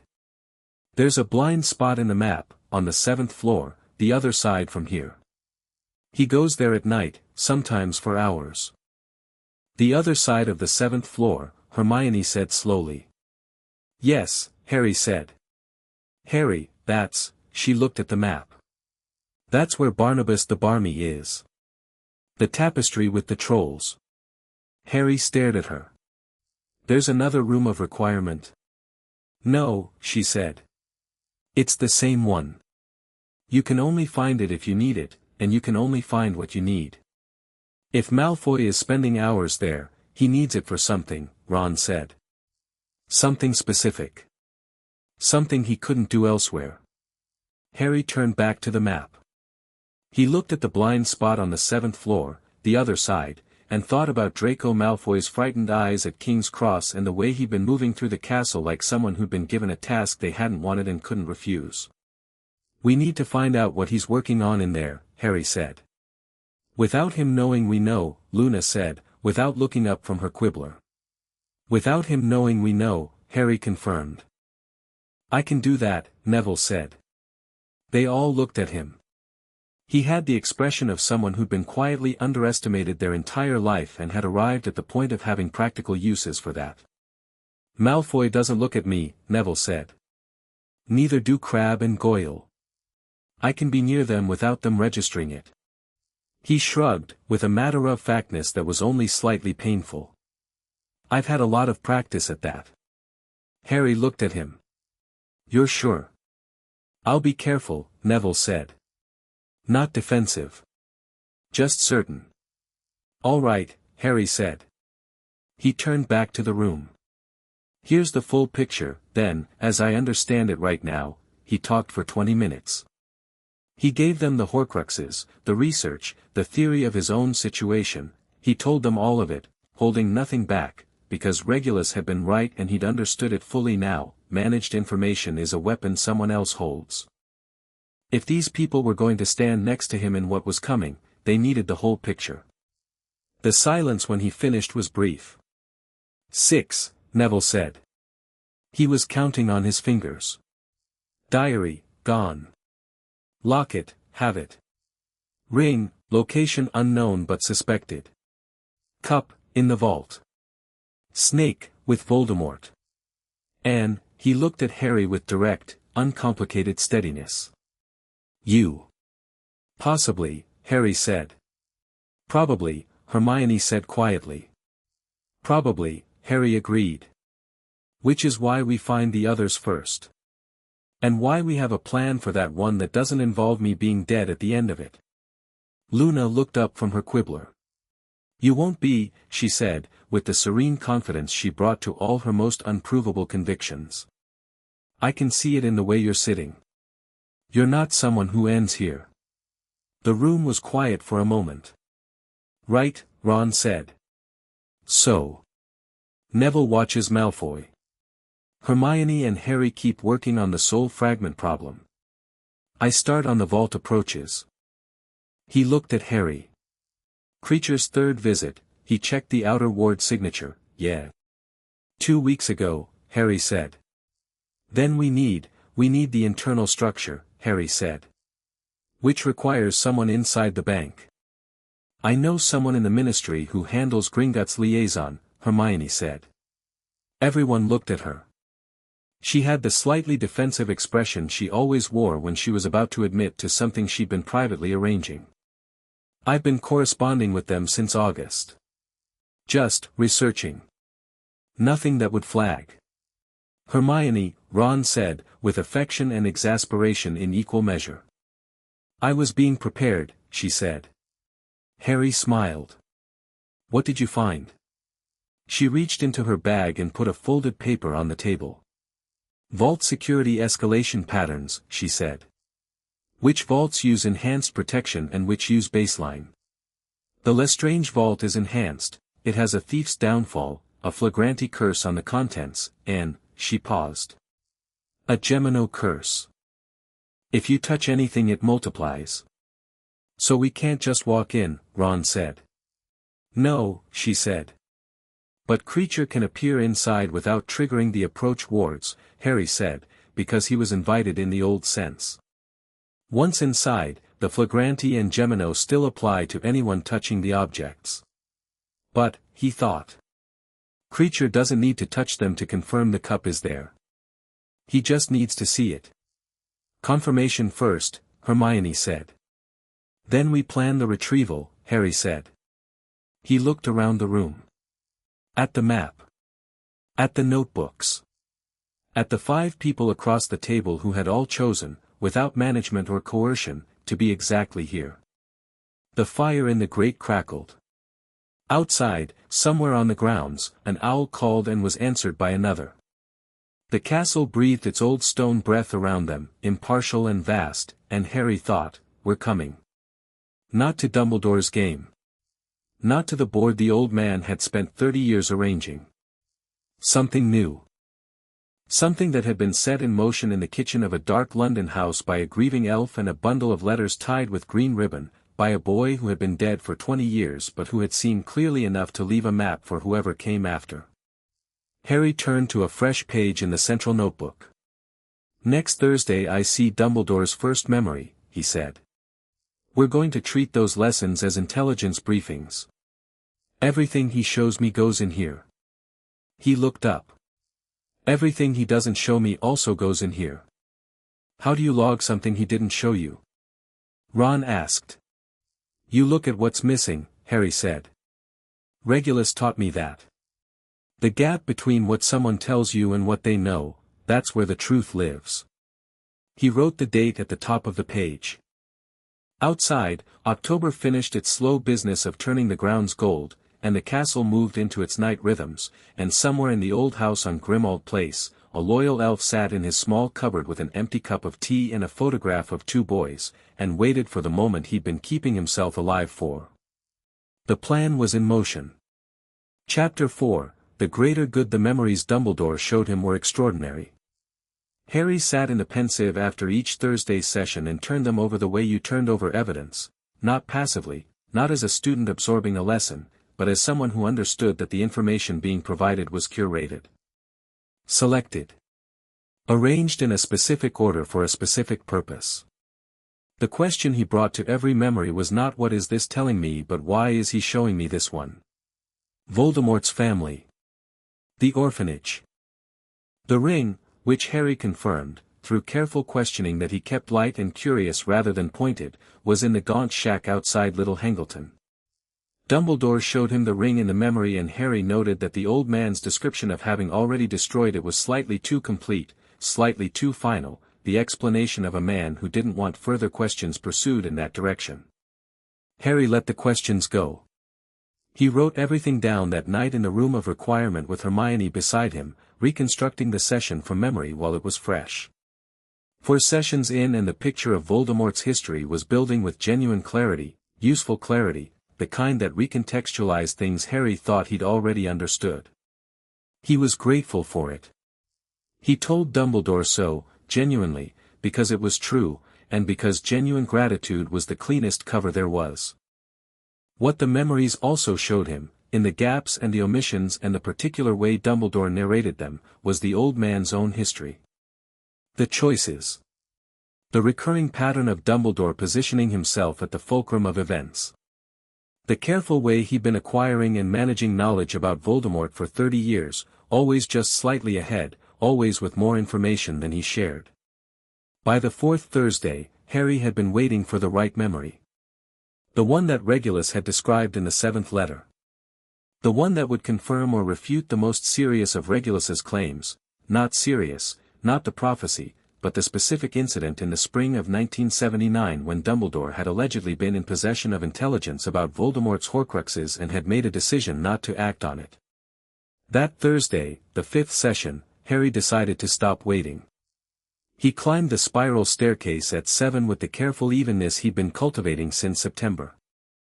Sat in the chair across the desk. Accepted the tea that Dumbledore always offered and that Harry always accepted and sometimes drank. Tonight, Dumbledore said, settling into his chair with the slight effortfulness that Harry had been tracking, the hand was worse, the general energy slightly diminished, a fatigue that the old man carried with the practiced invisibility of someone who'd been managing their own decline long enough to be expert at it. I'd like to show you the memory of Horace recruiting Tom Riddle. You've met Slughorn. I think seeing what Riddle did with him will clarify certain things about how he operates. Before that, sir, Harry said, I had a question about something you mentioned in the second session. Dumbledore looked at him with mild attention. Of course. You talked about the point at which you began to understand the Horcrux theory, Harry said. That it took time to confirm. I was wondering, he kept his voice curious, almost casual, the tone of a student following up on genuine intellectual interest. When did you first suspect it? Before you confirmed it, I mean.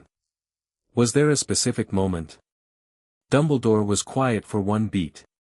1. Harry counted it. It developed gradually, Dumbledore said. Over many years. But there must have been a first indication, Harry said. Something that made you think the question was worth pursuing. Another beat. Slightly longer.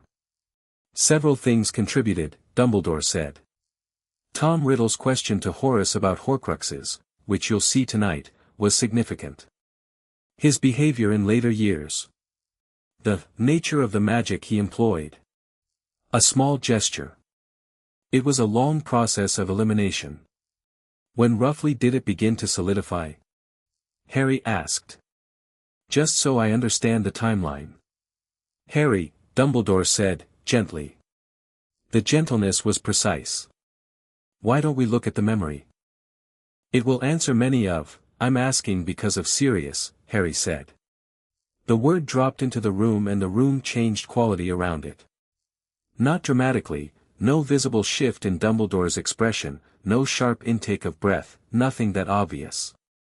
But Harry had been paying very close attention to Albus Dumbledore for 2 months and he could see it, the slight settling, the particular quality of stillness that arrived in a person when they understood that a conversation had become something other than what they'd expected.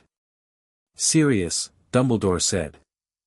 I've been thinking about him a lot, Harry said.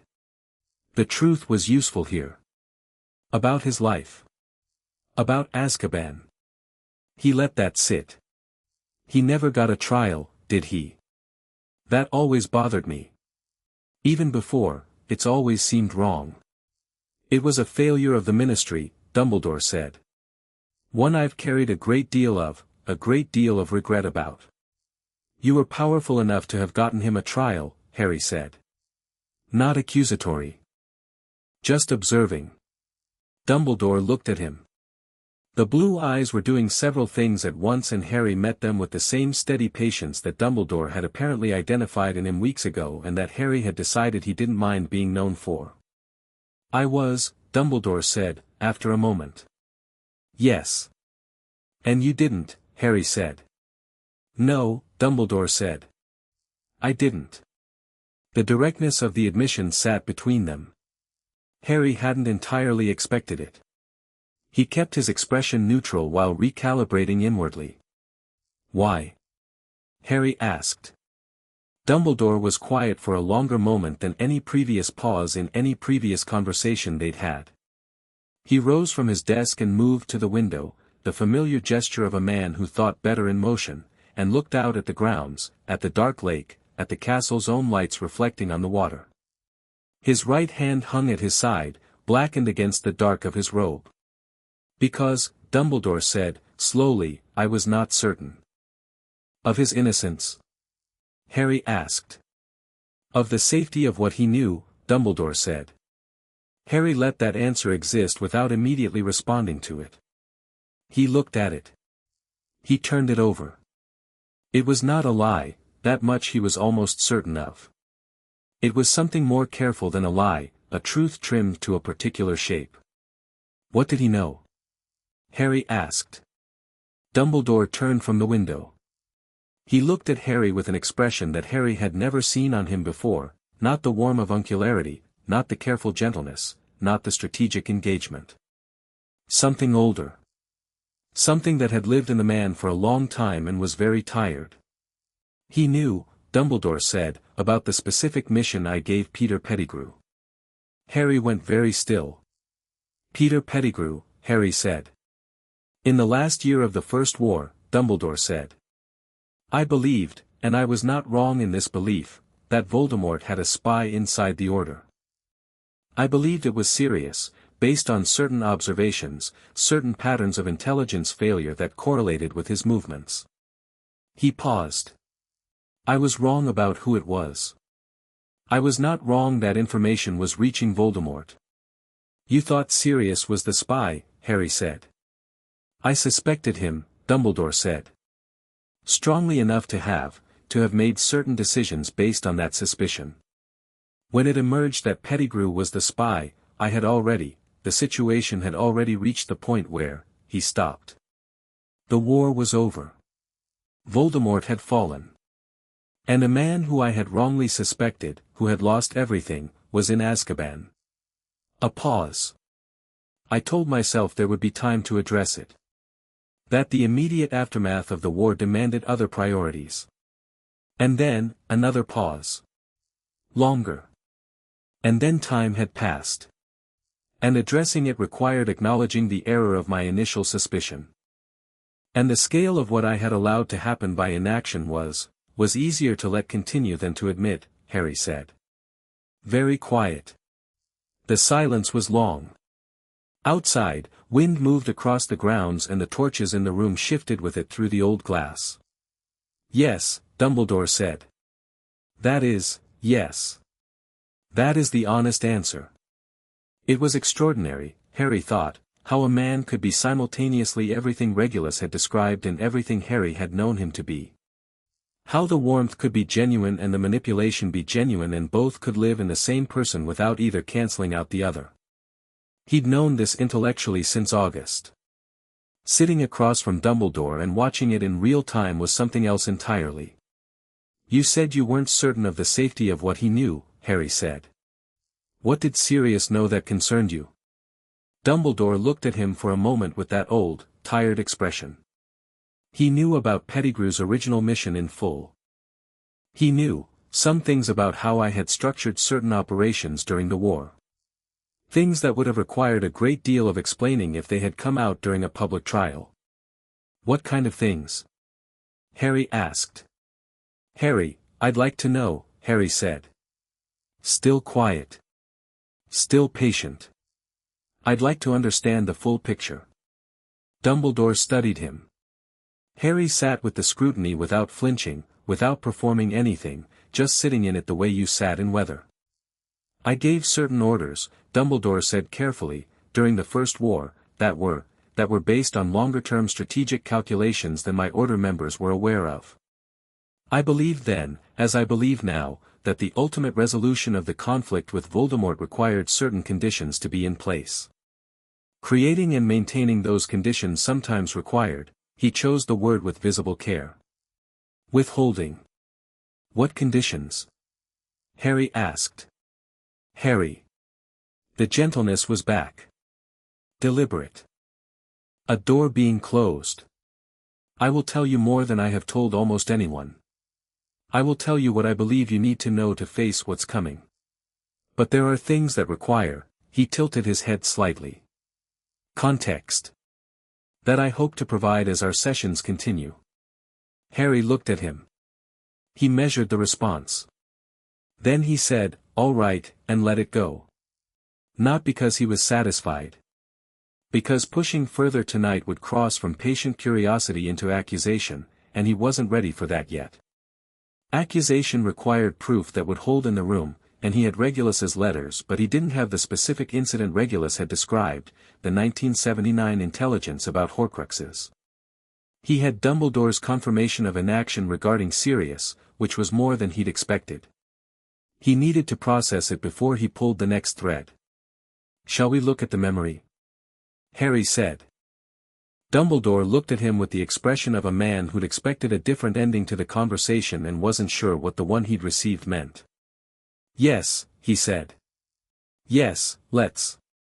He was in the room of requirement by 9:30. Hermione had been waiting. She took one look at him and said, "What happened?" "He admitted it," Harry said. He sat down. "Not all of it. But Sirius, he admitted he knew and didn't act, and that part of the reason was protecting himself." Hermione sat down slowly. "He told you that?" "Not in those exact words," Harry said. "But yes." Ron had been in the corner by the map. He came and sat at the table with the particular heaviness of someone who'd heard something they'd been hoping wouldn't be confirmed. "Why would he tell you?" "If he's been managing what you know, because I asked in a way that made not telling me more suspicious than telling me," Harry said. "And because," he paused. "Thought. I think there's a part of him that wants to. A part that's tired. He'd been turning this over since the staircase. He's dying." Both Ron and Hermione went still. "The hand," Hermione said. "It's spreading," Harry said. "Slowly, but it is. Whatever he destroyed the ring with, the ring was cursed," Hermione said, rapidly. "If he retrieved it and destroyed it himself, he's been managing it," Harry said. "But a man who thinks he has decades doesn't show this much in sessions. A man who thinks he has a year," he stopped. "He's trying to get me to a certain point before he runs out of time. That's what the urgency of these lessons is. It's not just pedagogy. He wants to make sure the plan is in motion before he," Ron didn't finish the sentence. "Before he can't course-correct it anymore," Harry said. "Yes." Hermione had her quill out and was writing. "This changes the timeline." "It changes the timeline," Harry agreed. "Which means we need to accelerate." He pulled the central notebook toward him. "The list of Horcruxes. The status column beside each one." He looked at it with the same measuring quality he'd brought to Dumbledore's pauses tonight. "Kreacher confirmed the cup is in the vault," Harry said. 3 days ago. He saw it." Both of them looked at him. "When were you going to mention that?" Hermione said. "Now," Harry said. "I'm mentioning it now." "Harry," she said, in the voice she used for this, "is information that has implications." "I know," he said. "The vault is next. But before the vault, the locket." He looked at Hermione. "You said basilisk venom." "We have a basilisk. We have a dead basilisk," she said. "And the Chamber of Secrets, which requires Parseltongue to access." "I speak Parseltongue," Harry said. "You might speak it because of the soul fragment," Hermione said carefully. "I know," Harry said. "But I spoke it before I knew about the fragment. I've been thinking about this. The ability might be bound to the fragment, but it's also mine. It's been mine for 15 years. Whether it stays after," he stopped. "After the fragment is dealt with, I don't know. But right now I have it. And there's a dead 60-foot basilisk in the Chamber of Secrets with fangs that are almost certainly still venomous." Ron was nodding slowly. "So we go to the chamber. We take a fawn. We destroy the locket. And then we plan the vault," Harry said. "Dumbledore can't know about the locket," Hermione said. "If he knows we have it, he doesn't know we have it," Harry said. "He doesn't know Kreacher kept it. Kreacher has never been asked about it." He paused. "Dumbledore removed the decoy locket from the cave when he," another pause. "He went to the cave already." "He's been to the cave." "When?" Hermione said sharply. "Something he said 3 sessions ago," Harry said. He pulled the notebook to the right page. He'd written it down verbatim: I visited the cave in the spring to confirm my theory about the locket's location. He went in the spring. He found the fake. He doesn't know Regulus swapped it, which means he doesn't know the real locket is at Grimmauld Place, Hermione said. Which means as far as he's concerned, that Horcrux hasn't been dealt with yet.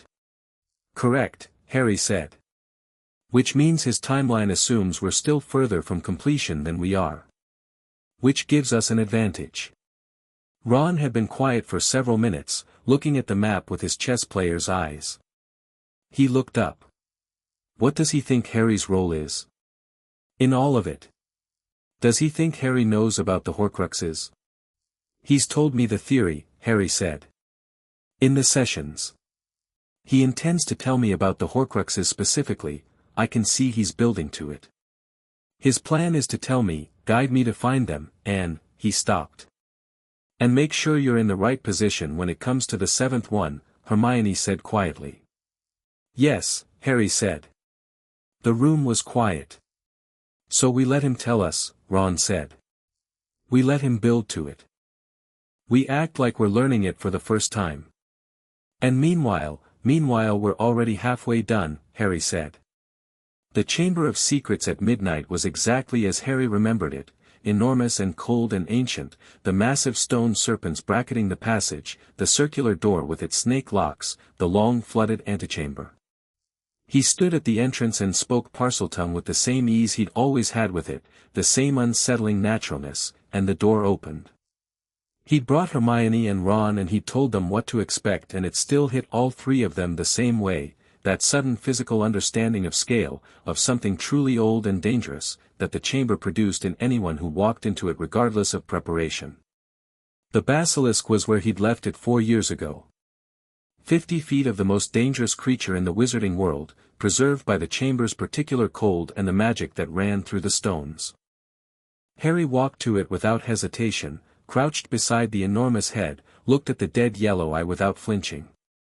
Hermione was beside him with the container, a dragon hide case lined with material that would hold venomous objects safely. Fong, Harry said. We need at least 3 for redundancy. The venom stays potent for decades in the right conditions, Hermione said, studying the basilisk with a combination of scientific focus and the controlled tension of someone standing very close to something that could kill them 3 different ways even in death. The ones near the back of the mouth will be the largest. Harry reached toward the jaw. Ron made a sound behind him. Harry, I know it's dead, Ron, Harry said, and took the Fong in his hand.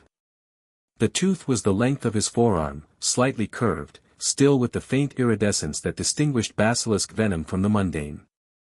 He felt the trace magic in it even through the dragon hide glove, not dangerous, just present. Old.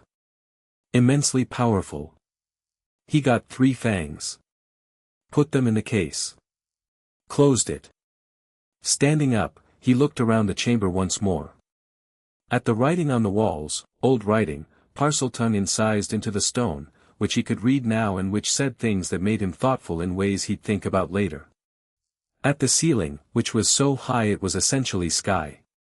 At the image of Salazar Slytherin carved into the far wall, austere and uncompromising, looking down at the chamber he'd built and everything in it.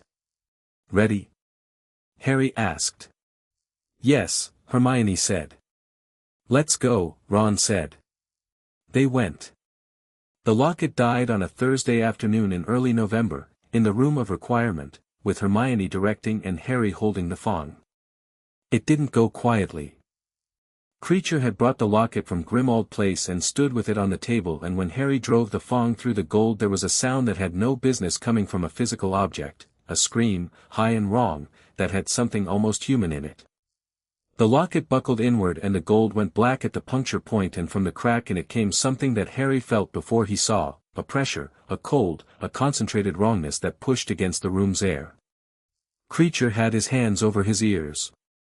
Ron had stepped back without meaning to. Hermione was white but had not moved. The scream lasted perhaps 5 seconds.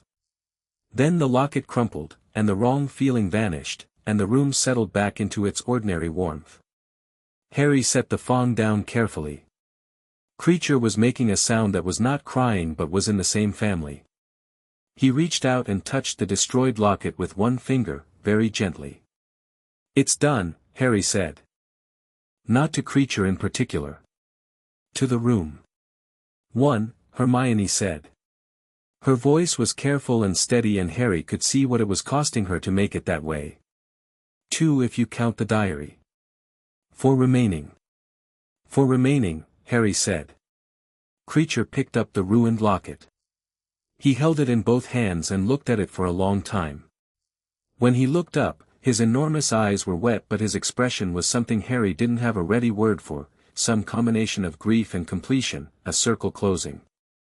"Master Regulus," the elf said quietly, "is resting now." "Kreacher thinks so." Nobody said anything for a moment. "Yeah," Harry said. "I think so too." 2 weeks later, Neville reported on Malfoy. He came to the room of requirement on a Wednesday evening looking like someone who'd been carrying something and was relieved to be setting it down. He sat at the table, accepted the tea Luna poured for him with the automatic grace she had for these gestures, and said, "He's repairing something." "Repairing what?" Harry said. "A cabinet," Neville said. "A very large wooden cabinet. It's in the room of requirement, the version of the room where things are hidden, not our version, but I got in through there's a loose correlation between the two versions of the room, a sort of echo, and I managed to listen through it." He looked slightly proud of this in the way he sometimes looked when he'd solved something clever and was surprised by himself. "He's been at it for weeks. The cabinet is broken and he's trying to fix it. He has instructions he keeps reading from, a piece of parchment. He mutters when he reads." "What does he say?" Harry asked. "Mostly things that don't make sense on their own," Neville said. "But he said one thing twice that I wrote down." He produced a scrap of parchment. "He said, it has to work before the end of term or he'll," and then he stopped himself. "He'll," Harry repeated. "Voldemort," Ron said. "That's what I think," Neville said. Harry looked at the scrap of parchment. He thought about Draco Malfoy, who was 17 and frightened and doing something in a hidden room at midnight with instructions he'd been given by someone who had made him a threat. He thought about Regulus, who had been 17 and frightened and doing something that had also been given to him by someone who had made him an instrument. "What kind of cabinet?" Hermione asked. "Old. Dark. About the height of a person." Neville thought. "Wardrobe-sized. The wood is vanishing cabinet, I looked it up after. There's only 2 of them." "2," Hermione said. She looked at Harry with an expression that was rapidly becoming alarmed. "A vanishing cabinet is a paired object, both cabinets are connected. If you fix one, you can move between them," Harry said. He was already thinking. "Where's the other one?" "Borgin and Burke's," Ron said, with the certainty of someone who'd been dragged there by his father years ago and remembered because it had frightened him. "There was one there. I saw it. Borgin and Burke's. Nocturne Alley. Death Eater territory." Harry sat back. He looked at the map on the wall. He looked at the room around him, at these 5 people who'd gathered here because they'd decided to, at the notebooks full of knowledge they'd built together over the course of 3 months. "Malfoy is building a passage," Harry said. "Into Hogwarts. For Death Eaters. By the end of term," Hermione said. "Which is 6 weeks, Harry said. The room was very still. "We have to deal with the vault before that," Harry said. "If Death Eaters are coming into Hogwarts, if this castle becomes a battle site, we need to be further ahead than we are. We can't be still working through the Horcrux list while Voldemort is running operations inside these walls." "Kreacher can go to the vault," Hermione said. "Not alone," Harry said. "Kreacher can confirm and locate. But we need to retrieve the cup and we need to be able to destroy it. Which means someone human has to get into the vault." "How?" Ron said. Harry thought. He'd been thinking about this for 3 months, running through approaches, identifying problems. He had a partial answer, partial because it required a piece he hadn't yet confirmed. He looked at Hermione. "Polyjuice potion," he said. She looked at him. "The vault requires vault key identification and biometric ward confirmation," she said. "Polyjuice provides appearance but not, Bellatrix Lestrange is in Azkaban," Harry said. "She's been in Azkaban since the Ministry. Azkaban inmates are, the Ministry conducts monthly biometric checks on high-security prisoners, which they store in a registry." He held her gaze. "You told me in September you had a contact in the Ministry." Hermione was quiet for a moment. "That's a significant thing to ask from a contact," she said. "Can you ask it without flagging the reason?" Harry said. Another moment.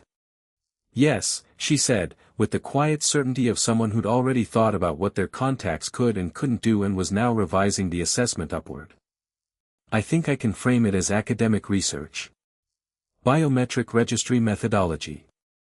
It's the kind of thing I'd genuinely ask about." "Do it," Harry said. He turned to the group. 5 faces, all watching him.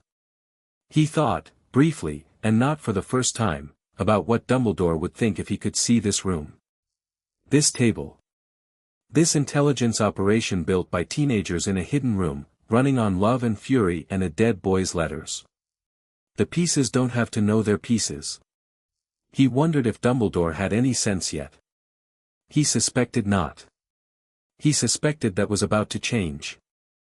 "There's something I need to do tomorrow," Harry said. "Something I've been waiting on." He looked at the notebooks. "Dumbledore is going to show me the memory I've been waiting for. The one from 1979. I can feel that it's coming, the way he's been building the sequence, it's the next logical step."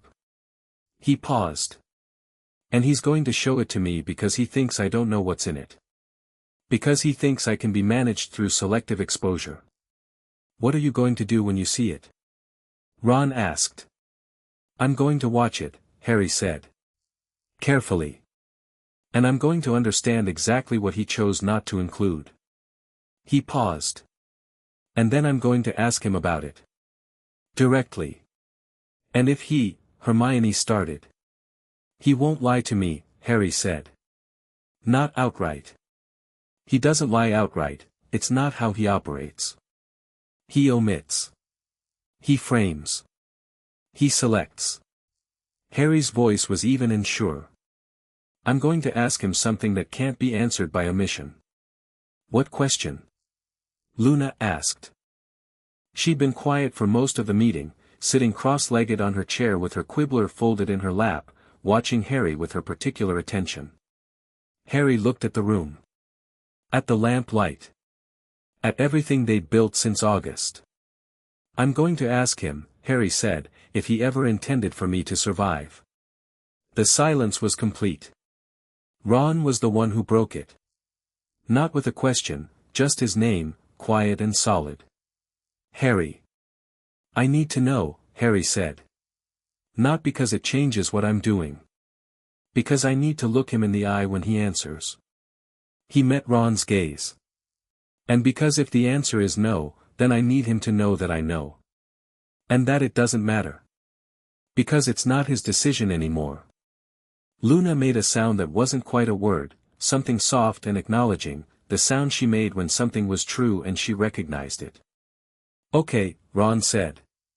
Again that word, carrying the same weight it always did when Ron said it, not casual, not simple, but chosen. Fully chosen. "Then we'll be here when you get back." "I know," Harry said. The Thursday session was different from the first moment. Dumbledore had the pensive ready and a different quality to his attention, anticipatory, Harry thought. The memory he was offering tonight was one he'd been building toward. Harry could see it in the slight extra precision of his welcome, the way he stood at the pensive with the particular care of a man presenting something important. "Tonight," Dumbledore said, "I want to show you something from the spring of 1979. A meeting I had with a Ministry intelligence officer. The content bears on our understanding of how Voldemort had already begun to create his contingencies. There it is, Harry thought. He went into the memory. It was a ministry corridor, late evening. Younger Dumbledore, hair darker at the temples, the beard less silver, but the eyes entirely the same. Across from him, a ministry official Harry didn't recognize. The conversation was about intelligence gathered from a captured Death Eater, specific intelligence about objects, about locations, about certain ceremonies Voldemort had been conducting in remote locations. Harry listened very carefully. He listened to what Dumbledore said in the memory. He listened to what the ministry official said. He listened to the specific language about objects imbued with soul fragments, the phrase magical containers used in a way that, to anyone who knew what they were looking at, was unambiguous. And he watched Dumbledore in the memory receive this information and make a series of decisions in real time. Choosing which elements to pursue. Choosing which to let pass. Choosing, with the specific gravity of someone who already had an endgame in mind, to treat certain information about the Horcruxes as background rather than primary intelligence. He came out of the pensive. Dumbledore was watching him. Well, the old man said. He already had them in 1979, Harry said. The Horcruxes. You knew the mechanism, you knew the theory, by the spring of 1979. I had strong suspicions, Dumbledore said. Strong enough to act on, Harry said. The confirmation required, 2 years later my parents were dead, Harry said. He said it without heat, exactly as he'd planned. 2 years after that meeting, in that corridor, with that intelligence. If you'd acted on it, Harry, I'm not angry, Harry said. It was true and it was also the most important thing he could say in this room. I need you to hear that. I'm not, this is not an accusation. He held the old man's gaze. I'm trying to understand the choices.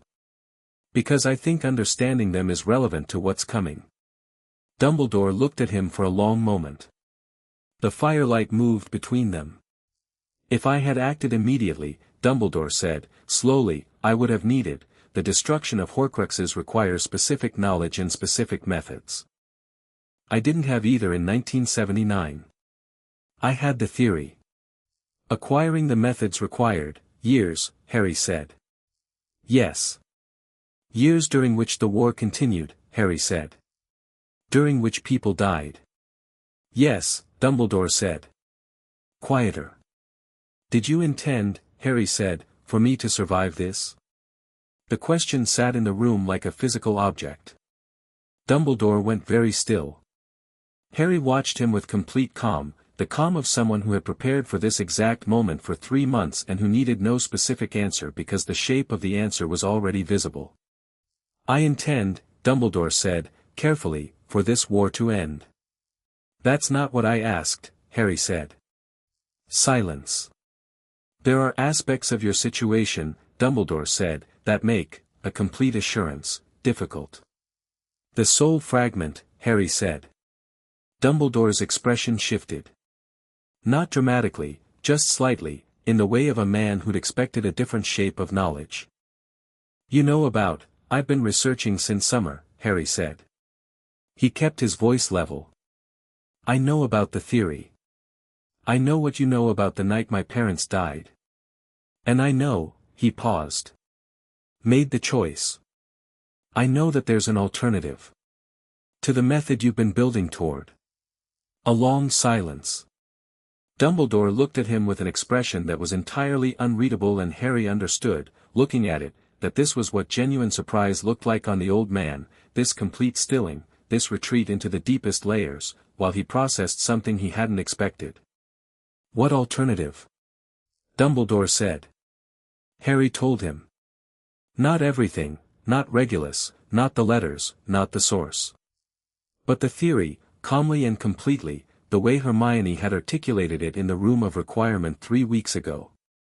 The soul fragment expulsion. The near-death state. The active magical direction rather than the passive one. The way it changed the mathematics of what would need to happen. Dumbledore listened without interrupting. When Harry finished, the old man was quiet for a very long time. "It's theoretically possible," Dumbledore said finally. "Yes," Harry said. "It hasn't been, no one's tried it in a documented case," Harry said. "I know. I've been working on confirming the theoretical basis independently." He met the old man's gaze. "I have reason to believe it holds." "Where did you find this?" Dumbledore asked. The question was very quiet. Very careful. "Research," Harry said. "The summer. I had a lot of time and I used it." Another long silence. Dumbledore turned to the window. Harry waited. "Harry," the old man said, not turning around. "If your reading of the theory is correct, it changes your plan," Harry said. "It changes the necessity I had, some of my calculations." A pause. "Yes. I know," Harry said. "I wanted you to know that I know." He stood up. He looked at the back of Dumbledore's head, at the silver hair and the stillness of the man's posture, something in it that was not defeat and was not relief but was somewhere between them, something old and complicated and very human. "I'm going to help end this war. I want that to be clear. I'm not opposing you." He paused. "But I'm not going to walk into anything blind. And I'm not going to be managed through incomplete information anymore." Dumbledore turned. His expression, in the firelight, was complex. Layered. The warmth was still there. So was something else. Something that might, if Harry had to name it, have been something close to respect. "No," Dumbledore said, quietly. "I don't think you are." Harry walked to the door. His hand on the handle. "The memory you showed me tonight," Harry said without turning. "The corridor. The ministry official. He told you about a cup. In the Lestrange vault." A silence. "Yes," Dumbledore said. "He did." "We'll deal with it," Harry said. He opened the door. "Good night, Professor." He went down the spiral staircase and out into the castle's cold corridors, and he felt the thing he'd been building since August complete itself around him like armor. Not the end of Dumbledore as an ally. Not a war on two fronts. Just the end of being someone else's piece. He walked toward the 7th floor with his hands in his pockets and his head clear, and the castle breathed around him, and for the first time he felt the full size of it, the possibility of it, and found it exactly large enough.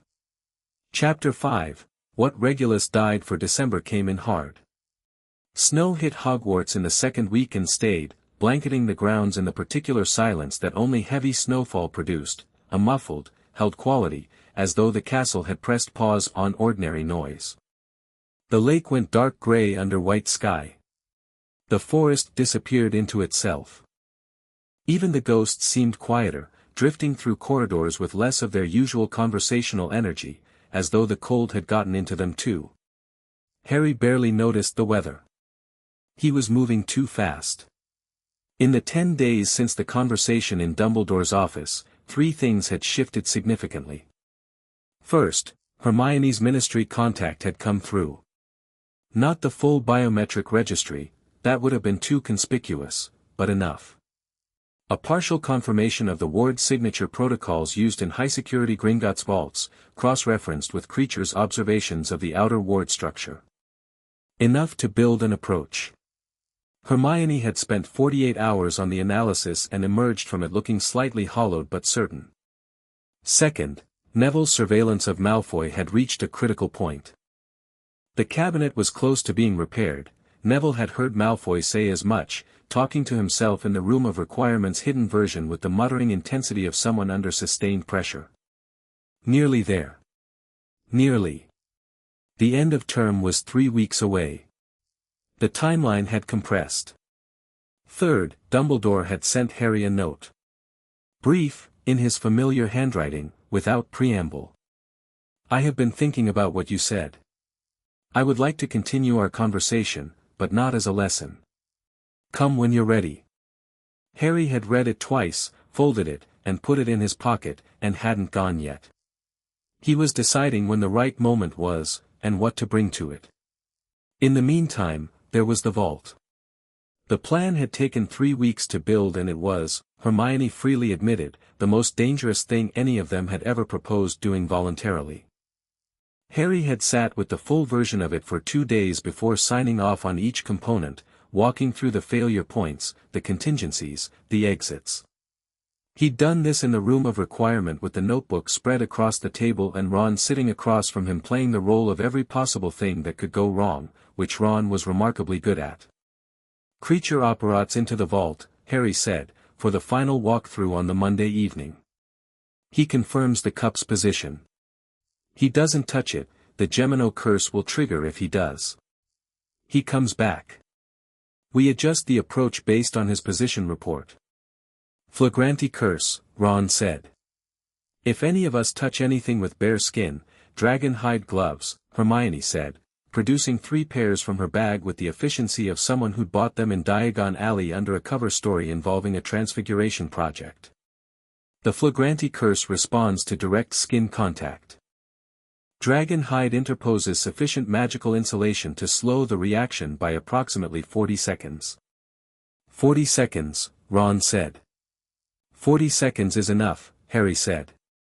And the Gemino, we take one thing, Harry said. 1. The cup.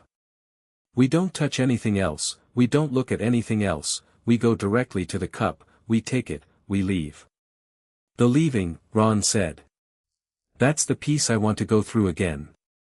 Kreacher can apparate us out from inside the vault, Harry said. Same principle as in. He's been in the vault, he has the magical memory of the location. He can bring people with him if they're in physical contact.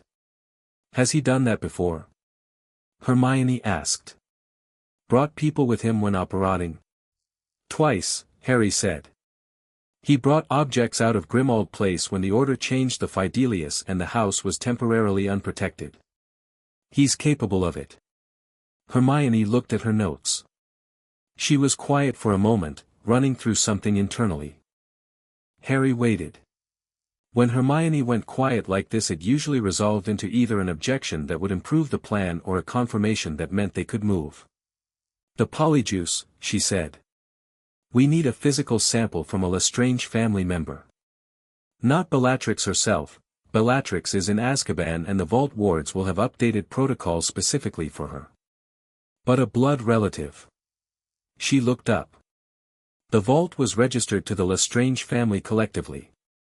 Any adult Lestrange could access it with valid identification. Rabaston Lestrange, Harry said. He was captured at the Ministry. He's also in Azkaban. Which has the same problem, Ron said. Rodolphus Lestrange, Harry said. Also Azkaban, Ron said. Not all of him, Hermione said. They both looked at her. He was injured in the battle at the Ministry, she said. There's a record in the St. Mungo's emergency logs, I found it in the contact research. He was treated and released before Aurors arrived. Which means, she paused. Which means he was in St. Mungo's. Which means there's a biological residue on file. Standard emergency ward protocol includes a baseline biological record for treatment verification. You can get that? Harry asked. I have a different contact at St. Mungo's, Hermione said. She said it in a tone that suggested she'd been cultivating contacts at various institutions all autumn with the quiet comprehensive thoroughness that was entirely characteristic of her. When? Harry said. I'll tonight, she said.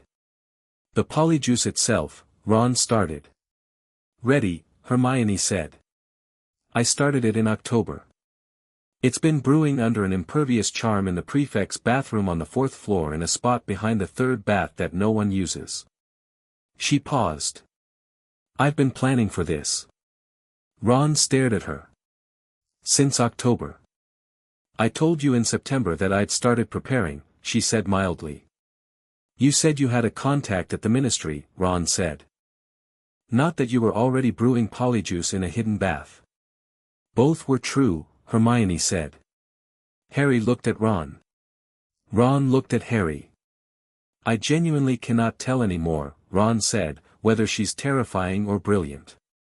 Both, Harry and Hermione said simultaneously. Kreacher went to the vault on a Wednesday night. He appeared in the room of requirement at 11:15 with the precise punctuality that was apparently a characteristic of his when he was doing something he considered important. He sat in his floor spot and reported in the careful methodical way he'd developed over the months, structure first, specific second, assessment third. The cup was on a shelf approximately 12 feet inside the vault entrance, elevated on a stone bracket, approximately eye level. It was gold. It had a badger engraved on one side. It had that particular wrong heaviness, Kreacher described it as the same feeling as the locket, but angrier, that confirmed it was what they were looking for. Around it were piles of the Lestrange family's accumulated treasure, and he'd been careful not to brush anything. How crowded is the vault? Harry asked. Objects on all walls, Kreacher said. Many objects on the floor. But the cup is accessible directly from the apparition point, there is a clear space near the bracket. No complications with the inner wards.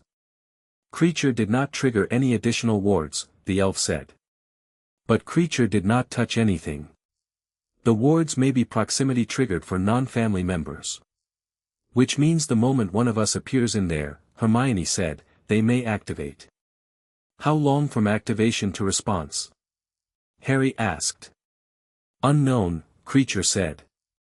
But Kreacher observed, the response to an alarm in a vault of this security level, based on observation of the outer structure, Kreacher estimates 4 to 5 minutes before a physical response arrives. 5 minutes, Harry said. Take the cup, get out. We're not in the vault for more than 90 seconds. That's optimistic, Ron said. That's the target, Harry said. Optimism is just planning forward. Ron accepted this with the expression of someone who'd made peace with a great many things over the past few months. Hermione's St. Mungo's contact came through on Friday.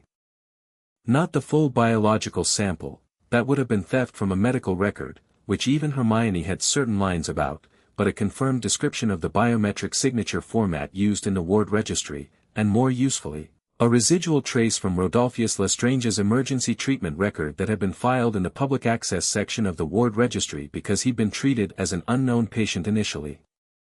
It was enough. Barely, technically, but enough. We'll have enough polyjuice for one person for an hour, Hermione said. One transformation. It needs to be someone whose height and build won't be obviously incompatible with Rodolphus Lestrange. She looked between Harry and Ron with the calculating gaze of someone taking inventory. He was my height, Ron said, with resigned accuracy. I remember from the ministry. Tall, broad. Yes, Hermione said. Ron, Harry said. Ron exhaled. Obviously Ron, he said. Of course it's Ron. Wouldn't have it any other way. You don't have to, Harry, Ron said, in the voice he used when he wanted something to be the last word on a subject. Give me the potion. Saturday the 12th of December. Harry had chosen the date deliberately, a Hogsmeade weekend, which meant student movement was elevated, which meant 3 sixth-year students leaving Hogwarts grounds in the morning was unremarkable.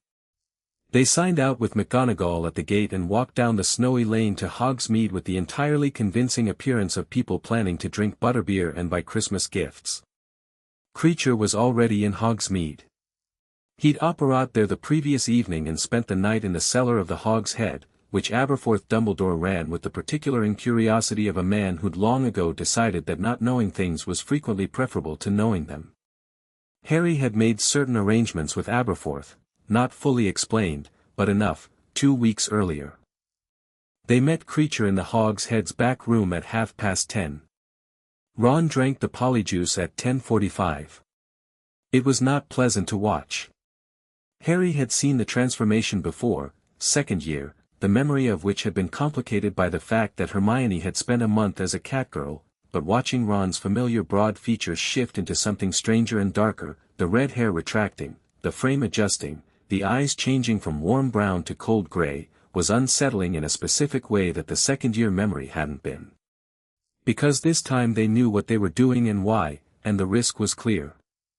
Ron stood up. He was Rodolphus Lestrange, taller, angular, with the particular quality of someone who'd spent years inside violence and let it change the way they held themselves. He looked at his hands and made a sound of mild disgust. "Right," Ron said, in Lestrange's voice, which made all three of them flinch slightly. "Let's be quick about this." Kreacher took Ron's hand. Harry took Kreacher's other hand. Hermione took Harry's. Together, Harry said. The Gringotts apparition was rougher than regular travel, something in the bank's outer wards resisted it, created a sensation like being pushed through the wrong end of something, a brief violent compression.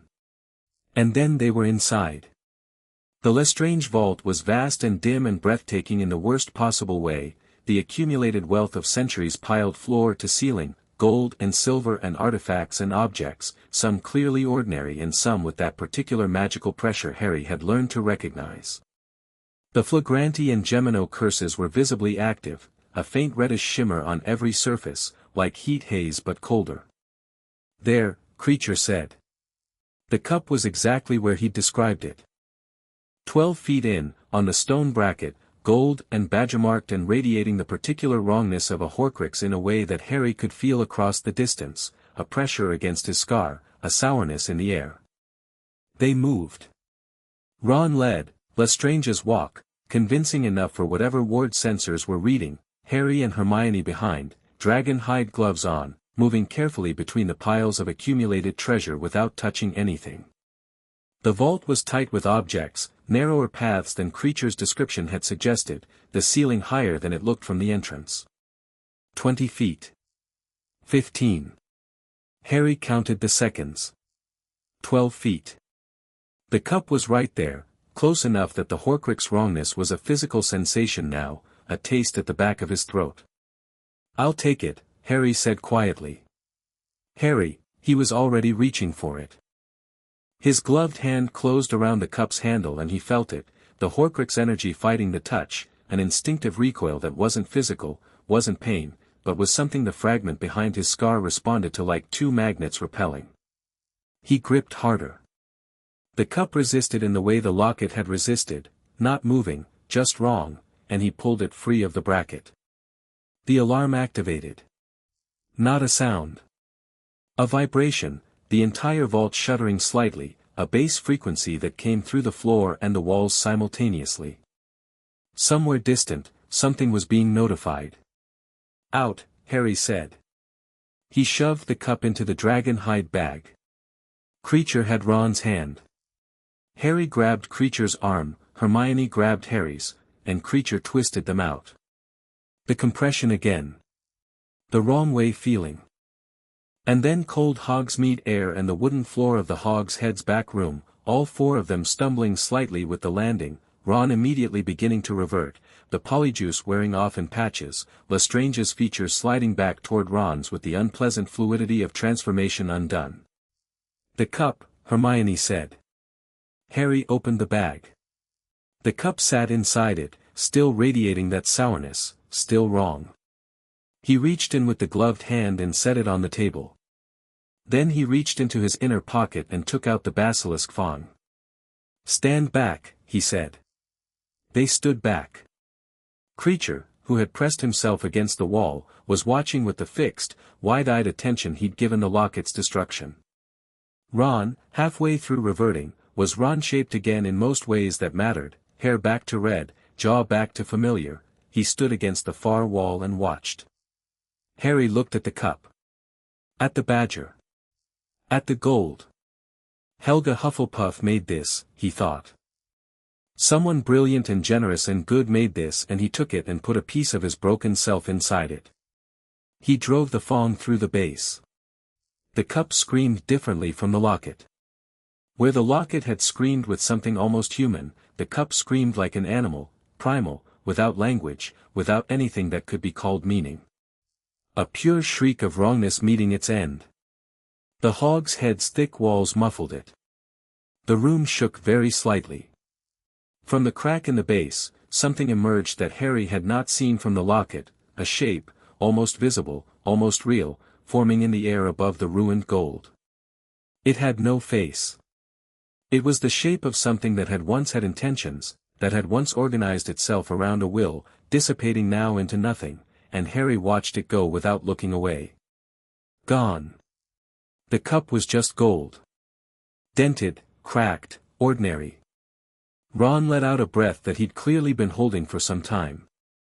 Hermione sat down on the Hogshead's nearest chair and pressed her hands flat against her knees. Kreacher made the sound that wasn't crying. 2, Harry said. 2 destroyed. 2 in our hands. He paused. 4 left. 3, Hermione said. She looked up. 3 left that we haven't accounted for ourselves. The ring, the snake, and, she met his eyes. And me, Harry said. And the possibility of you, she corrected, with the specificity she always brought to things she didn't want to be imprecise about. Yes, Harry said. Ron came and sat at the table. He looked exhausted in the particular way of someone who'd spent 45 minutes being someone frightening and was glad to be themselves again. He looked at the cup. Then at Harry. You're going to tell me the rest of the plan now, Ron said. The part you've been keeping back. Harry looked at him. What makes you think I've been keeping something back? Because I've known you for 6 years, Ron said, and you get a specific look when you know more than you're saying. You've had it for 3 weeks. He paused. What is it? Harry sat down. Hermione was watching him with the same question in her expression. She'd seen the look too, probably earlier than Ron, but she'd been waiting for him to choose the moment. The ring, Harry said. Gaunt shack. Dumbledore already retrieved it, that's how his hand was injured. He destroyed it before term. Which means it's already done, Hermione said slowly. Diary, ring, locket, cup. 4. 4, Harry said. Which leaves Nagini, and whatever the connection to Ravenclaw is, and you, Ron said. And possibly me, Harry said. Yes. And Voldemort knows, Ron said. It wasn't a question. He knows the locket's gone, eventually he'll know the cup's gone. He's going to know someone is hunting them. I expect he'll figure it out by January at the latest, Harry said. Which means the timeline compresses further, Harry said. Yes. He looked between them. Which is why I need to go back to Dumbledore. Now. Not when I'm ready. Now. He went that evening. Not because he'd planned to, he'd planned for the following week, after Christmas, with more preparation. But sitting in the Hogshead with the destroyed cup on the table and 3 months of work behind them and the sense that events were beginning to move faster than planning could account for, he understood what Regulus had meant about the difference between managing a plan and knowing when to act outside it. He sent Kreacher to Hogwarts with a note. Dumbledore was waiting in the office when Harry arrived at 6. The fire was going. The pensieve was not out, which meant this was going to be a conversation rather than a lesson. Dumbledore sat behind his desk with his blackened hand folded on the surface, not hidden, not avoiding Harry's eye. The expression on the old man's face was different from all the previous sessions. Stripped of some of the calculation, or perhaps just tired enough that the stripping was visible. You've been busy, Dumbledore said. Yes, Harry said. He sat down. How many? Dumbledore asked. Harry looked at him. The directness was surprising, but then, everything about this conversation was already different. He considered for a moment what it cost to ask that question, what it meant that Dumbledore was asking it instead of managing the conversation away from it. 4, Harry said. Destroyed or confirmed destroyed. Dumbledore was quiet. The diary was your 2nd year. The ring, he paused. Yes, Harry said. The others, Dumbledore said. 2 others, Harry said. Recently. I see. A long pause. And the remaining, Nagini, Harry said. And something connected to Ravenclaw, I believe it's in the castle. Anne, he stopped. Made the choice. And the question of me. Dumbledore looked at him with an expression that had several things in it, including something Harry had not expected to see there, a relief that wasn't quite clean, that had grief at its edges, the relief of someone who has been carrying a specific weight for a long time and is watching someone else begin to lift it. You're further ahead than I realized, Dumbledore said. I had good help, Harry said. Your friends. And others. He didn't name Regulus. He wasn't going to name Regulus, not yet, not here. That was still his. Dumbledore was quiet for a moment. Then, the theory you described. The soul fragment expulsion. You've developed it further. Significantly, Harry said. And you believe it's viable. I believe it's the correct approach, Harry said. Not just viable. Correct. He held the old man's gaze. Because the other approach, the passive sacrifice, requires me to give Voldemort a window in which to act, to consolidate, to potentially survive even after the fragment is dealt with. If I'm conscious through the process, if I can direct what happens rather than just absorb it, the risk is considerably higher, Dumbledore said. The risk to me is higher, Harry said. The risk to the outcome is lower. Dumbledore considered this. Harry watched him consider it, watched the old man's mind work through the architecture of a plan he'd spent years building and was now being asked to revise from the inside out. There was no vanity in the consideration. Whatever else Dumbledore was, he'd always been able to separate his investment in a plan from the plan's actual merit. That was perhaps his most valuable quality and also, Harry thought, the most dangerous thing about him, the ability to be wrong and not know it precisely because he was usually so right. If you pursue this path, Dumbledore said, and it fails, if the expulsion doesn't complete, if the fragment reasserts, then we're no worse off than we would have been with your original plan, Harry said. Except that I've had a chance to choose. The word settled in the room. Choose. Dumbledore heard it. Harry could tell. The Ravenclaw Horcrux, Dumbledore said. You said you believe it's in the castle. I do, Harry said. I think it's connected to something belonging to Rowena Ravenclaw. I haven't confirmed which object. I know what it is, Dumbledore said. Harry waited. A diadem, Dumbledore said. Rowena Ravenclaw's diadem, the one recorded as lost for centuries. Tom Riddle found it, I believe, on the Ravenclaw ghost's intelligence. He paused. I believe it's in the room of requirement. Harry went very still.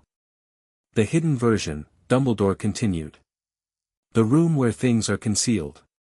I haven't been able to retrieve it because, he stopped. Because I wasn't certain of its exact location, and because entering that room requires knowing what you've hidden, and I have no lost objects there myself. He looked at Harry steadily. You, however. I'd be looking for something different, Harry said. You'd need something that could destroy it, Dumbledore said. Fiend fire, Harry said. Or another basilisk fang, but the diadem would need to be reachable. If it's buried in decades of hidden objects, fiend fire, Dumbledore said. Yes. Do you know, I know the theory, Harry said. I need to be careful with it. Extremely careful, Dumbledore said, with an emphasis that was not quite alarm but was close enough. I know, Harry said. Another silence. The fire moved between them. Outside, snow was still coming down, Harry could hear it against the windows, that particular quiet accumulation, the world going white. There's something else, Dumbledore said. He said it with the quality of someone who has decided to say a difficult thing and wants to say it cleanly. I want to tell you something I should have told you years ago. Harry waited. When you were 11, Dumbledore said. On your first day in this office, when you'd come through your encounter with Quirrell and Voldemort. I looked at you then and a pause. I made a decision. I decided that what you needed most at that point was hope. A sense of safety. A childhood, of whatever shortened and imperfect kind was available to you. And so I chose to delay certain conversations. Certain truths. He held Harry's gaze. And then I kept delaying them, because each year the delaying seemed justifiable and each year you were younger than the weight of them. And then I wasn't, Harry said. No, Dumbledore said. And then you weren't. And by that point the delaying had accumulated into a pattern that, he stopped. I have told myself for years that managing what you knew was protective. That giving you full information too early would have been, you'd have had to trust me, Harry said. That's the part that wasn't about protection. The silence was long. Yes, Dumbledore said. That's the honest version of it. Yes. It was extraordinary how much that admission cost the man and how clearly Harry could see it costing him and how little satisfaction he felt watching it happen. He'd expected to feel something sharper. What he felt instead was something more like, understanding. Not forgiveness. Not yet and maybe not for a long time.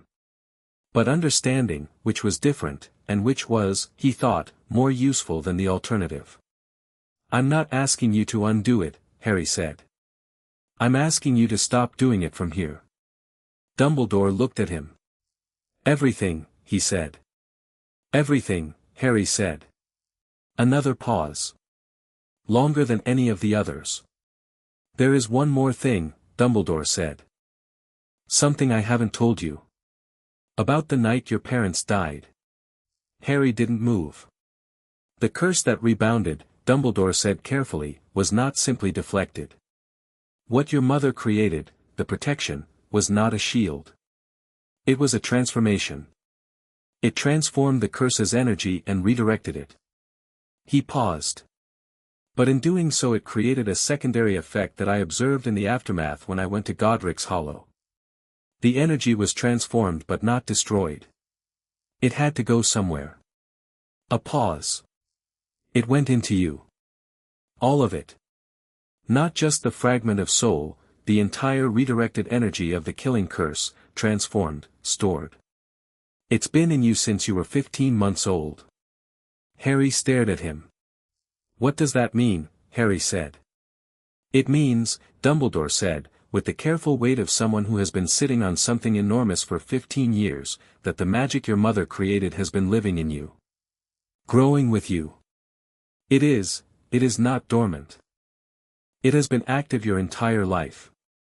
Every act of protection you've extended to other people, every time you've placed yourself between someone and harm, he paused. You've been channeling it. Without knowing.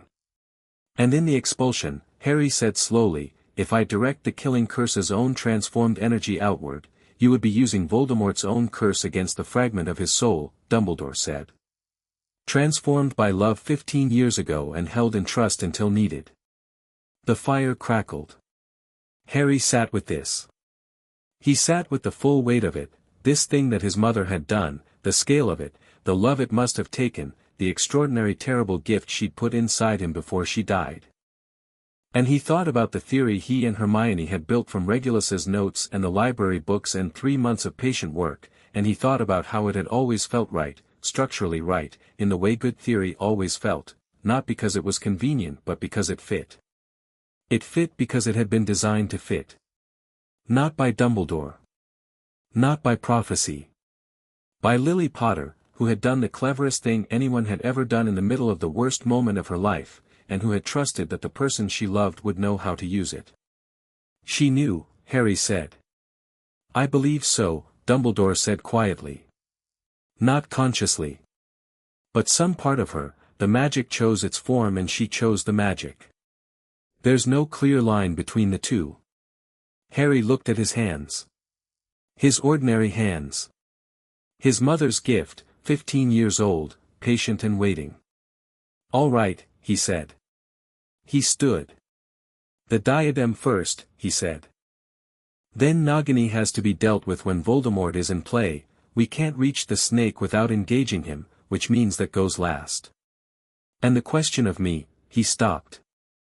That happens when it happens. When it's the right moment. Yes, Dumbledore said. I need to learn Fiendfire, Harry said. Not theoretically. Actually. I'll teach you, Dumbledore said. Harry nodded. He moved toward the door. Stopped. The diadem, he said without turning. If Malfoy's cabinet works, if Death Eaters come through it, that accelerates everything. I know, Dumbledore said. I've been aware of the cabinet since October. Harry turned around. You've been watching Malfoy. I have, Dumbledore said. And you weren't going to. I was going to, Dumbledore said, with the slight emphasis of someone correcting a conclusion that's been drawn too quickly. I was waiting for the right moment. He is not lost, Harry. He is frightened and he's been given a terrible task by someone who will kill him if he fails and might kill him anyway. The old man's voice had a quiet steadiness that wasn't indifference, something more like grief managed by long practice. I've been trying to find a way to offer him an exit that he'll actually take. Harry looked at him. He thought about Regulus, who'd been 17 and frightened and given a terrible task. He thought about Kreacher's face when he talked about the boy who treated him as though his grief mattered. He'd take it, Harry said. If it was real. If there were no conditions and no performance required. He held Dumbledore's gaze. That's what you have to offer him. Not protection in exchange for usefulness. Just a door. Dumbledore looked at him for a long moment. You sound very certain. I've been thinking about it for weeks, Harry said. He's doing what he's doing because he doesn't see another way. Show him another way. He left before Dumbledore could respond. The room of requirement that night felt different. Harry came in at 9 and all 5 of them were already there, Ron and Hermione at the table, Neville by the bookshelf, Luna in her chair, Kreacher in his floor spot with a cup of tea that Hermione had thought to make him. They looked up when Harry came in and he could see them reading him the way they'd learned to over the months, the particular attention of people who'd learned that his face was informative when you paid close enough attention. He told them everything. All of it, the conversation with Dumbledore, the diadem in the room of requirement, the Fiendfire, and the thing Dumbledore had told him about his mother and the transformed curse and the gift he'd been carrying for 15 years. The silence when he finished was different from previous silences. This one had a quality of something assembling itself, all the pieces clicking together, the picture completing, the long work of 3 months resolving into something coherent. It was Luna who spoke first. Your mother was extraordinary, she said.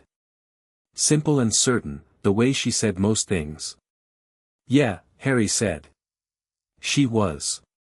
Hermione was very still, but her eyes were bright in the way they got when she'd seen something beautiful in a problem. It's elegant, she said quietly. What she did. Theoretically it's the most elegant piece of magic I've ever encountered. She paused. It means the expulsion theory is correct. It means we were right. We were right, Harry agreed. The diadem, Ron said. You said it's in the hiding room. The other version of this room. I think so, Harry said. I need to get in there. And I need Fiendfire. That's, Neville started. I know, Harry said. Incredibly, I know, Neville. I was going to say precise, Neville said. You need to be incredibly precise with it. I've read about it. It responds to the caster's emotional state. If you lose control of it for even a second, then we lose the room, Hermione said. And possibly more. I'm going to learn it first, Harry said. From Dumbledore. Properly. I'm not walking in there untrained. When? Ron asked. Tomorrow, Harry said. I'm going to ask him tomorrow. Ron nodded. He looked at the map on the wall. And Malfoy's cabinet, if it's in the same room, then I destroy both, Harry said. That solves the Death Eater access problem, Hermione said. And orphans Malfoy from his mission, Harry said. He thought of the conversation with Dumbledore. Show him another way. Which creates an opportunity. The room was quiet. The fire was going and the maps on the wall showed the castle moving through its night rhythms, and Harry looked around at the people across from him and thought about Regulus, about the boy who'd had no one, who'd worked alone, who'd died before he could see what came of the thing he'd started. Whoever comes after. He was what came after. He reached into his bag and put something on the table. A folded piece of parchment, the final letter, Regulus's last one, which he'd kept on him since August. He'd read it so many times the fold lines were soft. "I want to read something to you," he said. He read it aloud. All of it, Regulus's voice and his, that dry careful exhausted voice, the words about the game and the pieces and the story that wasn't yours, and the last line about Kreacher, and the name at the bottom. Nobody said anything for a moment. Kreacher made the sound that wasn't crying. His large hands were pressed flat against the floor and his ears were upright and his eyes were fixed on the letter the way eyes fixed on things that contained everything precious. He knew, Kreacher said quietly. Master Regulus knew someone would come. He did, Harry said. He hoped they would be worthy, Kreacher said. Harry looked at the elf. What do you think? Kreacher looked back at him. The ancient eyes were bright. Kreacher thinks, the elf said, with absolute certainty, that Master Regulus would have been very pleased. Harry folded the letter. Put it back in his pocket. He looked around at Ron, steady, chosen, irreplaceable. At Hermione, brilliant and brave and finally free of the cage of deference she'd been building around herself for years. At Neville, quietly certain in a way he'd grown into this year like a plant that had finally found its proper light. At Luna, clear-eyed and strange and truer than almost anyone Harry had ever known. At Kreacher, who had waited 17 years to do this. 3 left, Harry said. And then it's done. He said it the way you said things that were decided. Not a question. Not a hope. A fact, waiting to happen. Chapter 6, The Shape of a Weapon. January came in cold and sharp and full of news. Voldemort knew about the Horcruxes. Not all of it, not the specifics, but he knew something was wrong. Harry felt it in the quality of the scar in the first week of term, that new urgency behind the pressure, something that hadn't been there before Christmas. Not pain exactly, more like the feeling of something searching. He'd learned to read the scar the way you read weather, not as suffering but as information, and what it was telling him now was that the other side had become aware of a problem. He told Dumbledore on the 7th of January. Dumbledore listened and was quiet for a moment and then said, "Yes. I expected this." He said it without alarm, which Harry had learned to read not as reassurance but as the old man having already factored it in. "He'll move faster," Harry said. "He will," Dumbledore agreed. "Malfoy's cabinet," Harry said. "Still unfinished," Dumbledore said. "I believe Draco has been, finding reasons to slow his own progress." Harry thought about that. About a 17-year-old boy alone in a hidden room, slowing himself down because he could see where the road went and didn't want to arrive there. "Have you spoken to him?" "Not yet," Dumbledore said. "I'm waiting for him to come to me." "He won't come to you," Harry said. "He'll come to someone he doesn't have to be humiliated in front of." Dumbledore looked at him. "You?" Harry had been thinking about this since December. "I'll talk to him." "Harry, he's not going to betray us," Harry said. "He's trying to survive." "Those are different things." He met the old man's eyes. "Let me talk to him." Dumbledore was quiet for a moment. "All right," he said. The Fiendfire lessons happened in the dungeons, in an empty classroom Dumbledore had cleared and warded with the particular thoroughness of someone who had done this before and didn't intend to repeat certain outcomes. 3 sessions over 10 days. Harry approached each one with the respect he gave to genuinely dangerous things, not fear, but full attention, the kind of care you took with a tool that could take your hand off if you stopped respecting it. Fiendfire was extraordinary. It burned in shapes, serpents and chimeras and things that had no names, and it moved with a terrible intelligence that was entirely responsive to the caster's state. That was the dangerous part. The fire didn't just respond to intention, it responded to the full texture of the caster's emotional landscape, which meant that anger made it wild and fear made it desperate and grief made it reach. The first session he lost it twice, the fire expanding beyond the intended boundary, requiring Dumbledore's swift containment, and he'd ended the session sitting on the dungeon floor with his hands on his knees, breathing, understanding what Neville had meant about precision. The second session was better. He found the quality of attention it required, a kind of complete, calm, concentrated focus that wasn't the same as suppression. You couldn't suppress the emotion, the fire knew. You had to hold the emotion and work through it and stay inside it without being controlled by it. It was the most demanding magical discipline he'd ever practiced. The third session, he held it.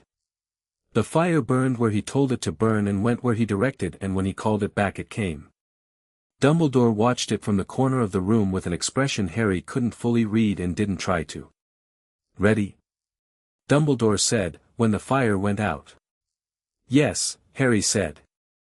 He spoke to Draco Malfoy on a Thursday morning before breakfast, in the corridor outside the Charms classroom, which he'd chosen because it was a high-traffic area, visible, no possibility of anyone claiming coercion or ambush, 2 exits, neither of them privately advantageous. Malfoy saw him coming and did something that told Harry everything. He didn't immediately reach for his wand. He stopped. That particular held quality Harry had been watching since September was fully present now. Malfoy looked like someone who'd been expecting a specific kind of reckoning and wasn't sure whether to be relieved or terrified that it had arrived. "Potter," he said. "Malfoy," Harry said. He stopped a reasonable distance away. Normal conversation distance. Not confrontational. "I need to talk to you." "I'm not interested in, I'm going to destroy the cabinet," Harry said. Malfoy went very still. "Not today," Harry said. "But soon. Before it works." He looked at Malfoy steadily. "When I do, your task fails. Your mission ends." He paused. "That's not a threat. I'm telling you because when it happens you're going to need a decision ready." Malfoy's jaw was tight. Something was working behind his eyes, the calculation of someone who'd been running numbers since September and had been arriving at the same answer and refusing to accept it. "What decision?" "Whether to run toward him or away," Harry said. "There is no away," Malfoy said. "Quiet." "There's nowhere, there is," Harry said. "It's not comfortable and it requires a significant number of things being swallowed. But it exists." He held Malfoy's gaze. "Dumbledore will offer you protection. Real protection, with no strings attached. Not in exchange for information, not in exchange for performance. Just, safety." He would, Harry said. "I told him to. I made him understand what you'd actually need to take it."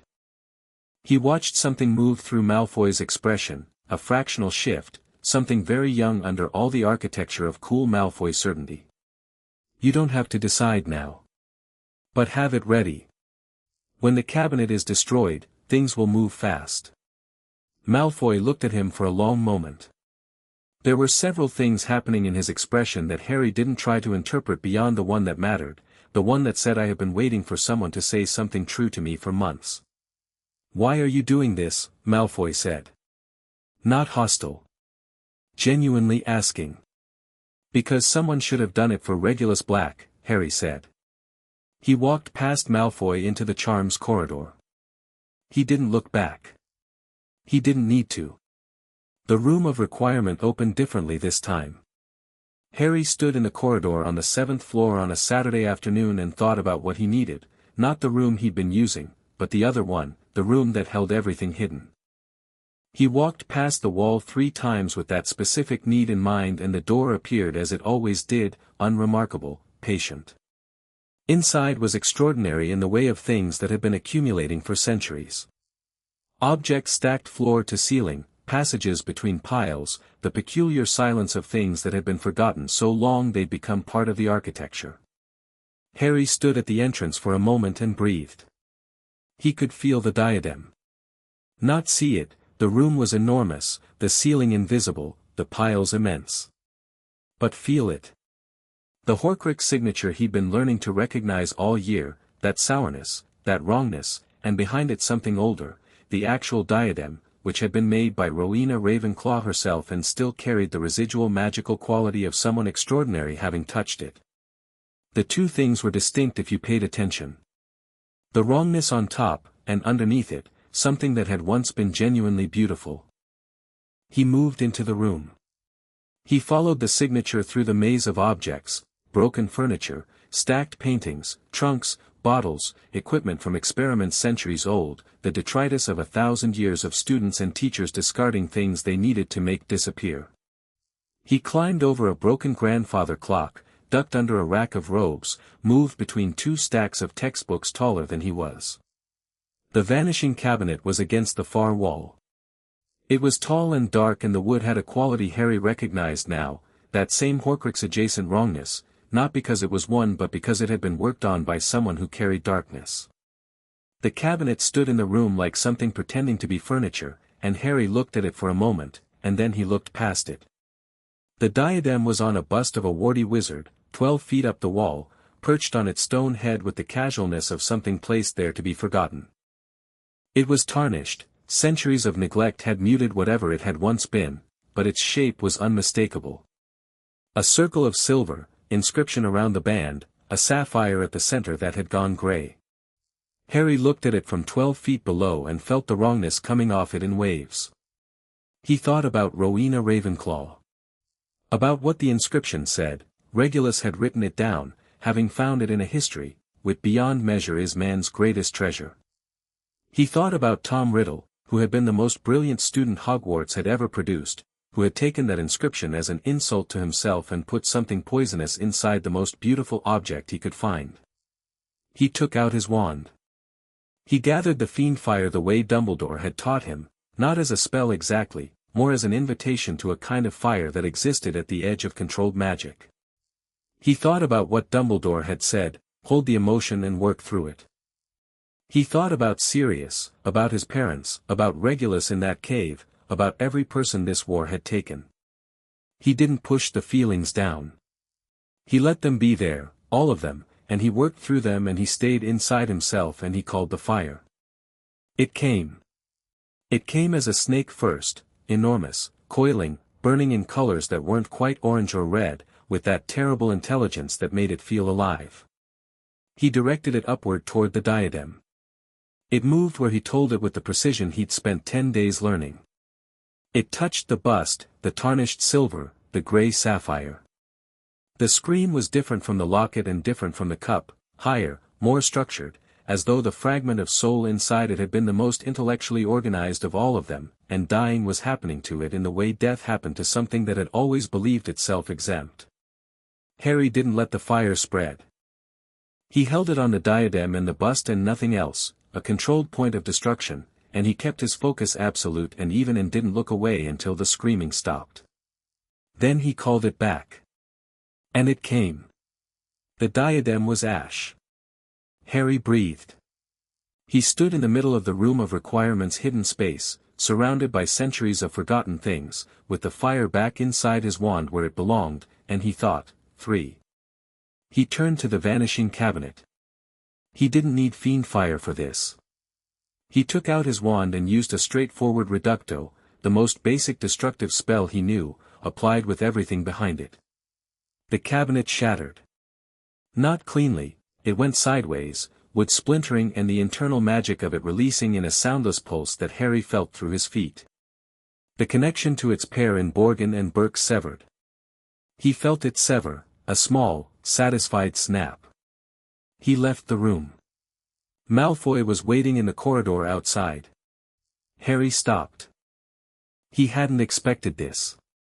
Malfoy was standing against the opposite wall with his arms crossed and an expression that had made several decisions in the time since their conversation on Thursday. He looked at Harry, at the closed door of the room, and then at Harry again. "It's done," Malfoy said. "Done," Harry said. A silence. Malfoy looked at the floor. "He's going to know," he said. He's going to know it failed and I know, Harry said. You need to go to Dumbledore. Today. Malfoy's jaw worked. The pride in him was still there, that particular Malfoy pride that had been so easy to mock when Harry was younger and that he understood better now as a kind of armor that fit badly and couldn't be removed without deciding to. And if I'll come with you, Harry said. Malfoy looked at him with an expression that was doing several things at once. The wariness. The calculation. The thing underneath both of those that had been quietly present since their Thursday conversation, something that might have been, if Draco Malfoy had been given different tools for processing things, something close to gratitude. Why would you? Because Dumbledore listens to me, Harry said simply. And because you shouldn't have to walk in there alone. Malfoy said nothing for a moment. Then he pushed himself off the wall and straightened, and whatever decision he'd been circling for months completed itself in his expression. Fine, he said. Let's go. The conversation with Dumbledore lasted 2 hours. Harry sat in the corner of the office and let Malfoy lead it, only interjecting twice, both times to redirect something that was heading toward confrontation into something more productive. Malfoy was difficult and proud and frightened, and it came out jagged and sideways, and Dumbledore received all of it with a patient steadiness that Harry recognized was genuine because he'd learned over the past months to distinguish Dumbledore's genuine qualities from his performed ones, and this patience was real. What emerged, after 2 hours, was an arrangement. Malfoy would go to the Weasleys that night, not through official channels, nothing that would show on ministry records, just Kreacher and a port key that Dumbledore activated from his desk. His mother would be reached through a chain of intermediaries. His father was in Azkaban and would stay there. These were the facts of it, and Malfoy received them with a flatness that Harry understood as someone who had spent several months already processing the distance between what he'd expected his life to be and what it was. At the door, Malfoy stopped. He didn't look at Harry. He looked at the floor. The thing you said, Malfoy said. About Regulus Black. A pause. He was my mother's cousin. I know, Harry said. She never, Malfoy stopped. She said he'd been foolish. That's how she always described it. That he'd been foolish. He was quiet for a moment. I don't think she ever believed that. No, Harry said. I don't think she did either. Malfoy walked out without another word. Harry watched him go and thought about the extraordinary cost of bad families and the extraordinary thing that remained in people despite them, and he filed it in the place where he was keeping all the things that were too complicated for words. February. Everything moved at once in February, the way things did when the contained pressure of months finally became too large for containment. Voldemort attacked the Ministry. Not a takeover, not yet, but a demonstration, a show of force on the 23rd that left 3 Aurors dead and the Minister's office in the kind of disarray that preceded collapse. The news hit Hogwarts the following morning and the castle shifted, the way castles shifted when the outside world had crossed a threshold. The staff moved differently. The students talked in lower voices. The fear was present and specific. Harry sat with it at breakfast and let himself feel the urgency of it clearly. Not panic, he was well past the point where panic was useful. But the clear, unambiguous understanding that the timeline was done compressing. Events were going to happen now. He sent a note to the room of requirement. Everyone there at 9. The meeting was short because there wasn't much to say. They'd been preparing for this for months and the preparation was solid and the only question left was execution. Nagini is the last of the Horcruxes we haven't dealt with, Harry said. She's with Voldemort. She goes when he goes, we can't do one before the other. He looked around the table. The final stage is a confrontation.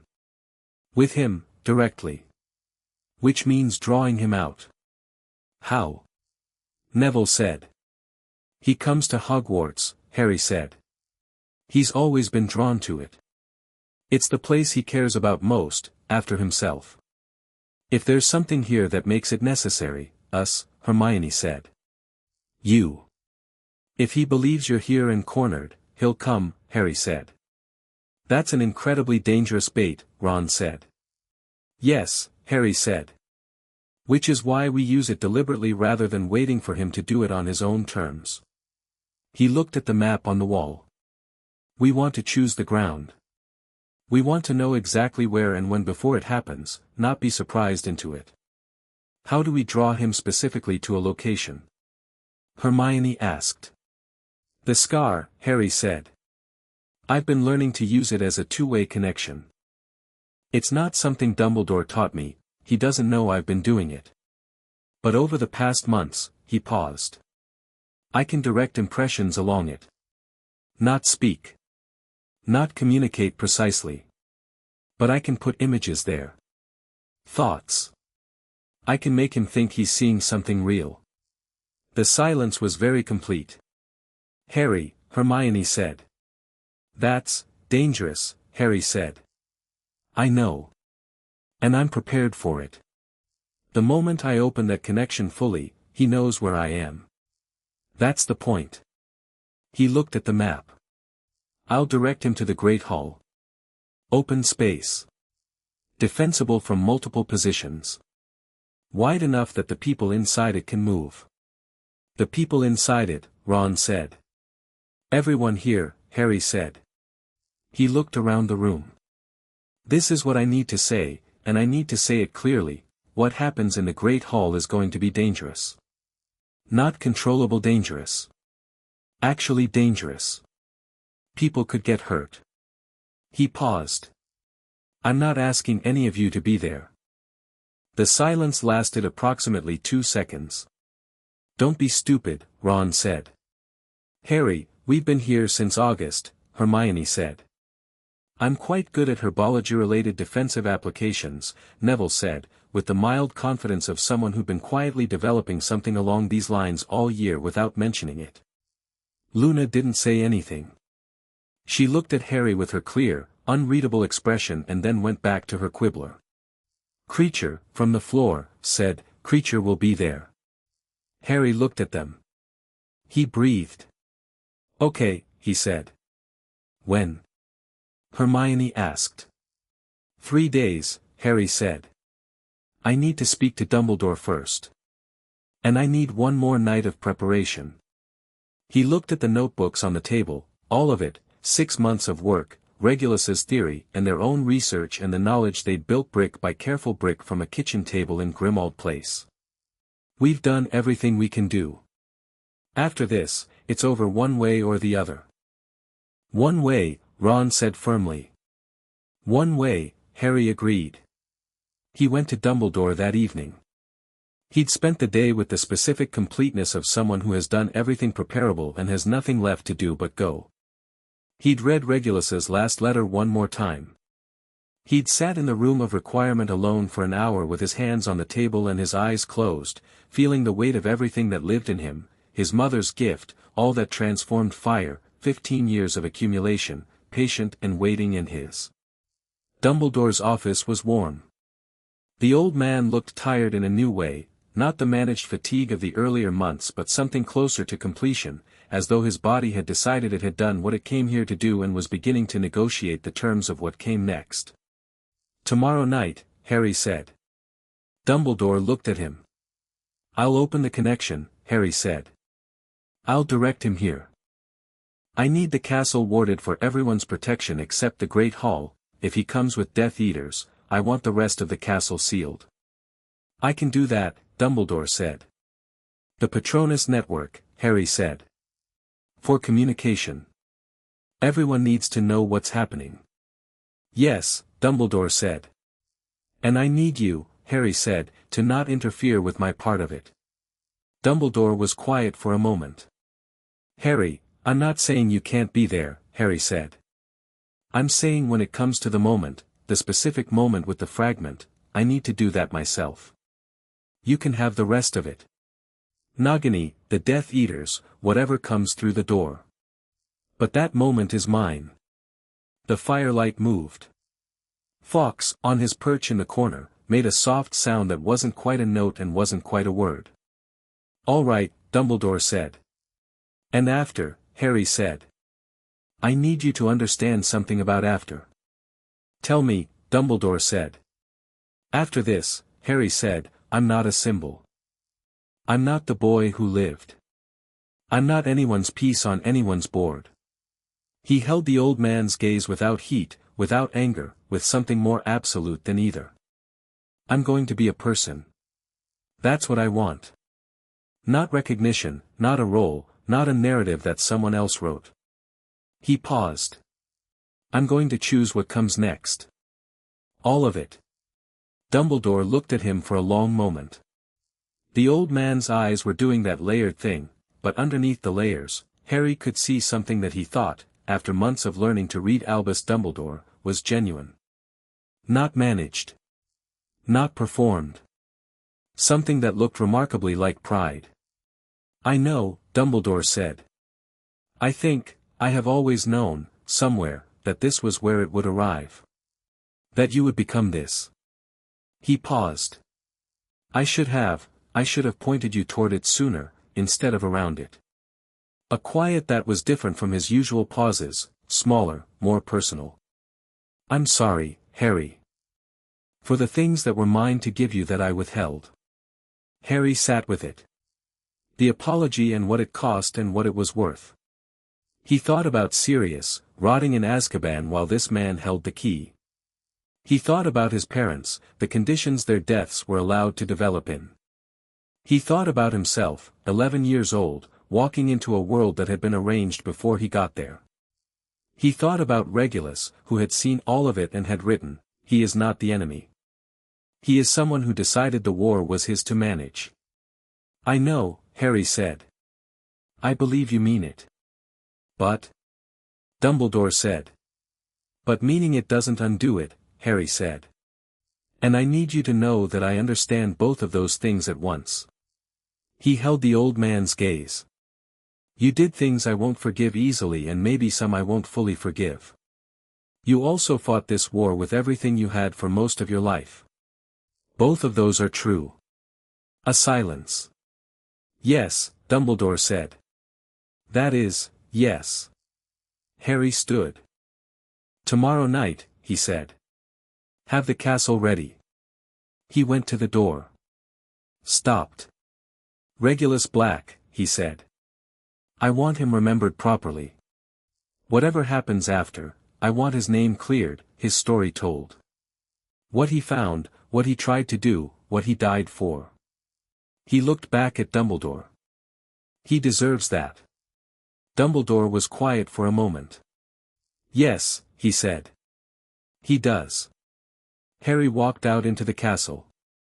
The great hall at midnight was enormous and empty and lit by its own floating candles, the enchanted ceiling showing a clear February sky, stars sharp and cold above the dark rafters.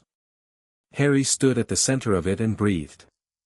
He could feel the castle around him, the magic of it, the history, the particular quality of a place that had been holding and protecting children for 1,000 years. He'd had the thought before and he had it now with more weight, whatever came next, this was his place. The first one. The place he'd walked into at 11 and understood immediately. He raised his wand. He opened the connection. It was like opening a door in the wall of himself, not painful, not this time, because he wasn't doing it reactively but deliberately, with full knowledge of what was on the other side. He let it open and he directed the impression down it the way you directed light with a lens, not speaking, not imagining, just projecting the specific emotional signature of a place and a moment. The Great Hall. The boy he'd been looking for. Here. Now. He felt the moment it landed.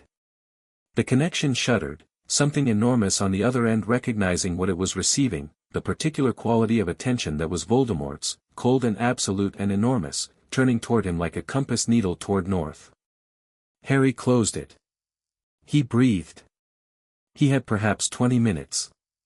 He sent his Patronus, the stag, silver and steady, the animal that had been his father running through the castle's corridors, to everyone at once. It split as it went, 5 versions of itself arrowing toward 5 destinations, and he heard in the distance the sounds of the castle beginning to change. Doors opening. People moving. The sounds of a building that had always known how to prepare itself for what was coming. Ron arrived first, naturally. He came through the side door at a run, slightly out of breath, wand out, and took one look at Harry standing at the center of the great hall and skidded to a stop. "Already?" Ron said. "Already," Harry said. "Merlin," Ron said, and took his position at the left flank the way they'd agreed. Hermione came through the same door 20 seconds later, a dragon hide bag over one shoulder, her wand steady. She looked at the ceiling, at Harry, around the room, assessing, rapidly, exactly what she always did. She took her position. Neville came through the main doors. He had what appeared to be an entire herbology greenhouse's worth of materials transfigured into defensive applications about his person, and his expression had the complete settled calm of someone who had been underestimated their entire life and had decided, quietly and permanently, to stop accommodating it. Luna drifted in from somewhere Harry hadn't been watching and stood near the teacher's table with the serene attention of someone who found this situation interesting in the way she found most things interesting. Kreacher appeared at Harry's side. Just appeared, no sound, no displacement of air. He was holding something, Regulus's last letter, still folded, which Harry had left in the room of requirement. The elf held it out. Kreacher thought Master Harry might want this close, the elf said. Harry took it. Put it in his chest pocket. Thank you. Kreacher will be beside Master Harry, the elf said. Not asking. I know, Harry said. Dumbledore came in through the main entrance with the specific quality of a man who had walked into a great many final moments and understood what they required. McGonagall was behind him, and behind her, Harry looked and felt something he hadn't expected, a warmth that cut through the tension, several members of the Order. Lupin. Tonks. Shacklebolt. People who had been fighting this war and who were here not because Harry had organized them but because the Patronus network had worked exactly as intended. 2 minutes, Dumbledore said quietly, stopping beside Harry. Yes, Harry said. He felt it before he heard it, the pressure, the arrival of something that displaced magical space the way very large things displaced physical space. The candles guttered. The enchanted ceiling went dark, not gradually but all at once, the stars vanishing as though a hand had wiped them out. The doors at the far end of the great hall blew inward. Voldemort walked through them. Harry had not seen him since the Ministry, and the sight of him was clarifying. The way genuinely terrifying things were clarifying, the way they cut through every contingent fear to the one that was real. Tall, thin, white as something that had never been in sunlight, with those red eyes that had no warmth in them because whatever had once generated warmth in Tom Riddle had been cut out of him piecemeal across decades of deliberate self-destruction. He moved with an ease that was the opposite of anything human, and behind him came a dozen Death Eaters in masks, Nagini coiling at his feet, enormous and dark and moving with the particular patient intelligence of something very old and very hungry. Potter, Voldemort said. His voice was the same. That flat quality, that absolute absence of anything like doubt. Tom, Harry said. The silence that followed was interesting. Not the kind of silence that meant nothing was happening, the kind that meant everything was happening below the surface, that two people were assessing each other with total seriousness, the way duelists assessed before the signal. You've been busy, Voldemort said. My Horcruxes. Yes, Harry said. You think this changes things? I know it changes things, Harry said. Specifically, you can die now. You couldn't before. You can. Something moved through Voldemort's expression, not fear, exactly, but the cousin of it, the recognition of a changed equation. His eyes went to Dumbledore, to the gathered Order members, back to Harry, and Harry watched him assess the room and reach a conclusion that was correct. This was not a defensive position. Harry had called him here. You wanted to face me, Voldemort said. Curious. The curiosity of something that found the unexpected. I wanted to choose the ground, Harry said. And I wanted it to happen now, not when you were ready. Voldemort looked at him for a moment. You're not what I made you to be, he said. I know, Harry said. That's the point. Then everything happened at once. Voldemort raised his wand and the killing curse left it in the same moment that Dumbledore cast a full-body shield from the left flank, not for Harry, Harry noted, but for the Order members behind him, clearing them from the line of fire in a single motion, which was Dumbledore being exactly what he was, a brilliant tactician, whatever else he was. The Death Eaters moved. Ron was already moving toward the left group. Harry had no time to watch but he heard the crack and flash of spellwork erupting from that direction with a confidence that made him think Ron had spent part of his Christmas holiday doing exactly what Harry suspected he'd been doing, which was practicing. Hermione was on the right. Neville was between them. The room of requirements' months of preparation expressed itself in the next 4 minutes as a masterclass in people who had trained together and trusted each other, moving with the specific fluid communication of a group that didn't need to talk to coordinate. Harry was in the center of all of it and none of it, because his job was singular. He and Voldemort moved toward each other the way the inevitable moved, not fast, not dramatic, with the measured pace of something that had been building for 16 years and was finally arriving at its actual shape. Nagini struck at his left. Harry moved right without looking, he'd felt her coming the way he felt everything Parseltongue adjacent, that particular awareness, and spoke 2 words in the language he'd grown up not knowing he knew, and the snake stopped. Not dead. Stopped. In the way an animal stops when someone who understands it tells it to. He heard Hermione's cry, not pain, alarm, and the sound of something dark and large dissolving in white light, and he understood without looking that she'd dealt with Nagini's forward motion in the moment he'd held her attention. He turned back to Voldemort. They were 12 feet apart. The prophecy was never about your power over me, Harry said. It was about mine over you. You never understood that. You thought equal power meant equal probability. And you think differently, Voldemort said. He was still, very still, the way he got when he was genuinely assessing. I think my mother left me something, Harry said. 15 years ago. And I think it's been waiting. He didn't raise his wand. He kept it at his side.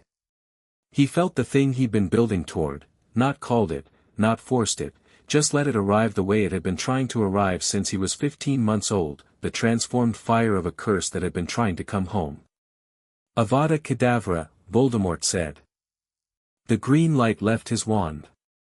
Harry let it come. He did the thing that was the hardest thing, not the magic, not the technique, not any of the theory. He held still. He let the curse come and he held every feeling he had, his mother's face, Sirius's laugh in a dark kitchen, Ron at the chessboard, Hermione with a book and an idea, Neville straightening up into himself, Luna looking at the world with clear eyes, Kreacher holding a cup of tea with both hands, Regulus writing letters that took 17 years to be read. He held all of it at once, the full weight of everything that was worth protecting, and he pushed. Not a shield. Not a deflection. An expulsion. The soul fragment that had lived behind his scar for 15 years, that had connected him to Voldemort's mind and his language and his snake and his grief and his rage, came out of him the way things came out of a person who had decided to be done with them. Not violently, not with the screaming the other Horcruxes had produced, but with something more like an exhalation. Something let go. He felt it leave. And what had been living underneath it, his mother's magic, waiting, moved through him like a wave and met the killing curse and the curse broke on it like water on stone, and the rebound was enormous, and it crossed the 12 feet between them and it hit the thing it had originally come from. Voldemort fell. Not dramatically. Not in a burst of light or a sound of thunder. Just, fell.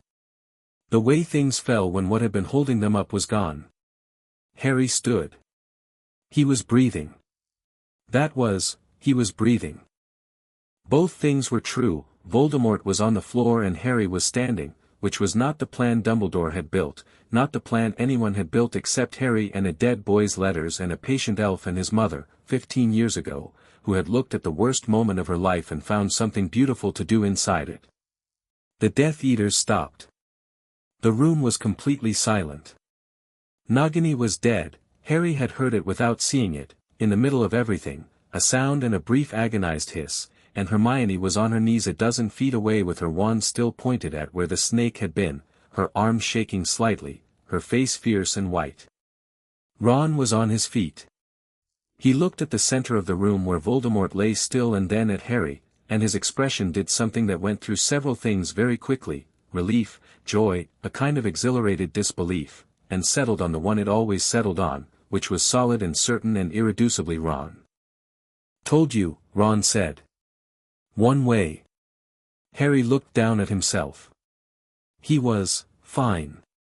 Not uninjured. There was blood on his left hand from somewhere he couldn't currently identify and he'd need to sit down soon. The reaction to what he'd just done was going to arrive in the next few minutes with the full weight of delayed consequence, but alive. Present. Here. He was here.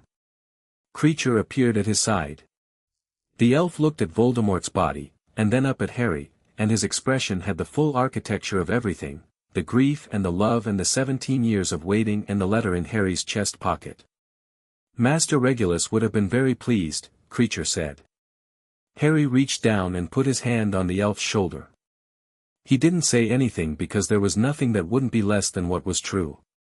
Dumbledore came to stand beside him. The old man looked at Voldemort, and at Harry, and at the assembled room, the Order members, the 5 of them, Kreacher, with an expression that Harry had never seen on him before. Not the warmth, not the calculation. Something plainer than both. "It's over," Dumbledore said. "Yes," Harry said. Dumbledore stopped. "Tried again." "What you did, was mine to do," Harry said. "That's all." The old man was quiet for a moment. He looked older than Harry had ever seen him, and somehow lighter, as though something enormous had been set down. "Yes," he said. "It was." Harry looked at the room. At the high enchanted ceiling, which had come back, clear February sky returning, stars bright, the castle reclaiming its own sky after whatever Voldemort's arrival had done to it. At the long tables. At the staff table where he'd eaten 1,000 meals. At the door where he'd walked in for the first time at 11, small and amazed, with no idea what this place was going to mean. He knew what it meant now. He reached into his chest pocket and took out Regulus's letter. He held it for a moment, the parchment soft with handling, the fold lines gentle, the ink faded but every word still perfectly legible. He thought about a boy of 20 in a dark cave, trading his life for a principle, trusting a letter to an elf to find its way to whoever needed it. He thought about the extraordinary thing it was to do something right when no one was watching and no one might ever know and the outcome was uncertain and you did it anyway. He put the letter back. He turned to Ron and Hermione, Ron coming toward him now, Hermione close behind, and he watched them come with the feeling of something that had no name exactly, something in the chest that wasn't relief and wasn't pride and wasn't joy separately but was all of them at once. Ron grabbed him by the shoulder. "You absolute lunatic," he said. "You couldn't have told us that was the plan." "It was the plan," Harry said. "I told you the plan." "You left out the part where you stood there and let the killing curse hit you," Ron said. "That was the technical component," Harry said. "Technical," Ron made a sound. "Hermione." "Don't look at me," Hermione said, arriving beside them. Her voice was uneven and her eyes were bright and she was smiling with her whole face in the way she only did when she was too relieved to manage it. "I helped develop the technical component." "You're both," Ron stopped. Pulled both of them in. It was the kind of hug that didn't have words and didn't need them, the kind that said, we're here, we're all here and that was the whole of it. Neville appeared at the edge of this with the slight awkwardness of someone uncertain whether to join. Harry reached out and grabbed his arm and pulled him in. Luna, standing 2 feet away, smiled at all of them with her particular smile and didn't require inclusion because she didn't require anything from people except their truest selves, and she already had all of theirs. The weeks after were loud and complicated and often overwhelming in ways that battle hadn't been. The ministry went through the particular chaos of an institution that had been complicit in something and was now trying to process the aftermath with the institutional grace of a large animal in a small room. Kingsley Shacklebolt took temporary authority and handled it with a steadiness that Harry was grateful for. The Death Eaters who'd been in the Great Hall were taken into custody. The ones who hadn't been there were found, gradually, over the following weeks, with the particular patience of justice working slowly and mostly correctly. Regulus Black's name was cleared on the 17th of February. It was in the Prophet with a longer article than Harry had expected. Someone had done genuine reporting, had found the letters, Harry had given them copies, keeping the originals himself, had told the story as closely to truly as journalism managed. The headline was not what Harry would have written, but it was not wrong: the Death Eater who tried to stop it all. Kreacher read the article 3 times. He kept his copy. Narcissa Malfoy and Draco came out of the Weasleys' safe house in the 3rd week and were processed through the Ministry with the charges and countervailing testimony that the situation required. Draco was a complicated case and the outcome was not entirely clean, but it was better than the alternative, and Harry testified of his hearing with the flat factual precision of someone who had decided that being honest was the point regardless of how the honest thing sat with various people who preferred a simpler story. Malfoy met his eyes in the corridor outside the hearing room. He didn't say anything. Harry didn't say anything. The understanding between them was of the kind that didn't require words and probably never would. In March, Harry went back to Grimmauld Place. He went alone, told Ron and Hermione he needed a day, that he'd be fine, that they shouldn't fuss. He walked through the familiar front door and stood in the front hall with the portraits muttering and the smell of old grief still faintly present, and he thought about Sirius. He stayed in the house for most of the day. He sat in the kitchen where they'd started. He went to the library and sat with Regulus's books for an hour. He found the small cupboard where he'd first found Kreacher and opened it and sat in the doorway the way he had that night, in the dark of a house where someone had died and left the shape of their absence in every room. He thought about the chain of it. Regulus in 1979, seeing clearly, writing letters that took 17 years to arrive. Kreacher, holding them, waiting, loving the memory of a boy who'd been kind to him when kindness hadn't been expected. Harry at 16, not sleeping, finding a door slightly ajar, sitting down on the floor instead of walking away. Don't let anyone tell you what you're allowed to know about your own life. He reached into his pocket. He unfolded the letter one more time. He sat in the doorway of Kreacher's cupboard and read it from beginning to end, and when he was done he folded it very carefully and put it in the small wooden box that he'd brought for exactly this, a box that had belonged to Sirius, found in the bedroom upstairs, dark wood with a silver clasp. He put the letter in the box. He closed the clasp. He kept the box. Dumbledore was worse by April. Harry saw him 3 times in March and twice in April, and each time the decline was clearer. The old man knew it and had stopped managing the knowledge. Their conversations in those final months were different from all the earlier ones, stripped of layers, more direct, sometimes surprisingly simple. The last real conversation they had was on an evening in late April when the grounds were beginning to finally warm and the lake had lost its February gray and the castle was doing its spring thing of letting light into corners that had been dark all winter.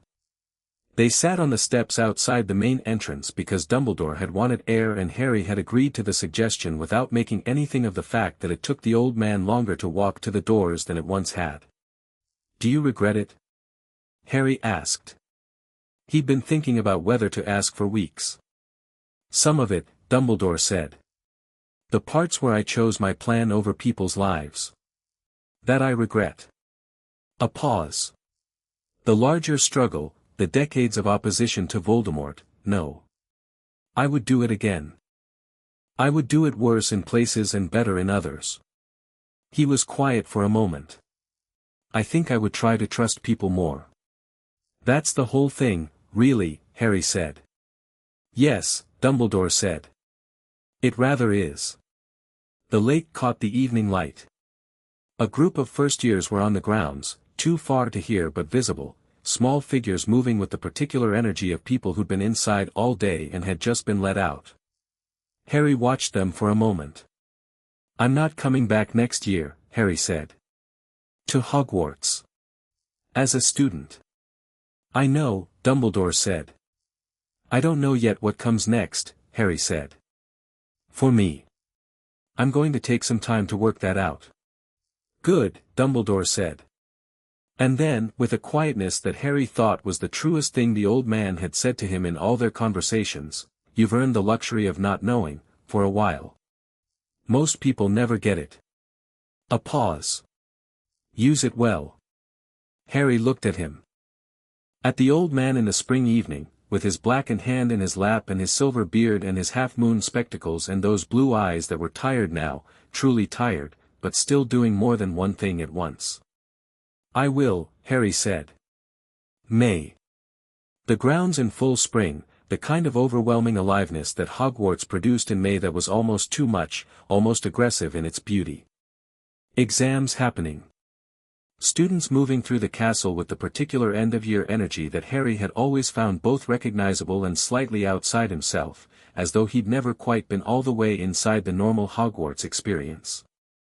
He was on the Quidditch pitch on the last evening before the leaving feast, not flying, just sitting on the grass with the hoops casting long shadows in the late sun, when Kreacher appeared. The elf sat beside him. This was normal by now. They sat together in companionable quiet for a few minutes, the kind of quiet that had become easy between them over the past year. Kreacher has been thinking, the elf said eventually. About what? Harry said. About what to do now, Kreacher said. Now that the work is done. He was quiet for a moment. Kreacher has been bound to the Black family house for a very long time. Kreacher has been bound to the Black family for longer.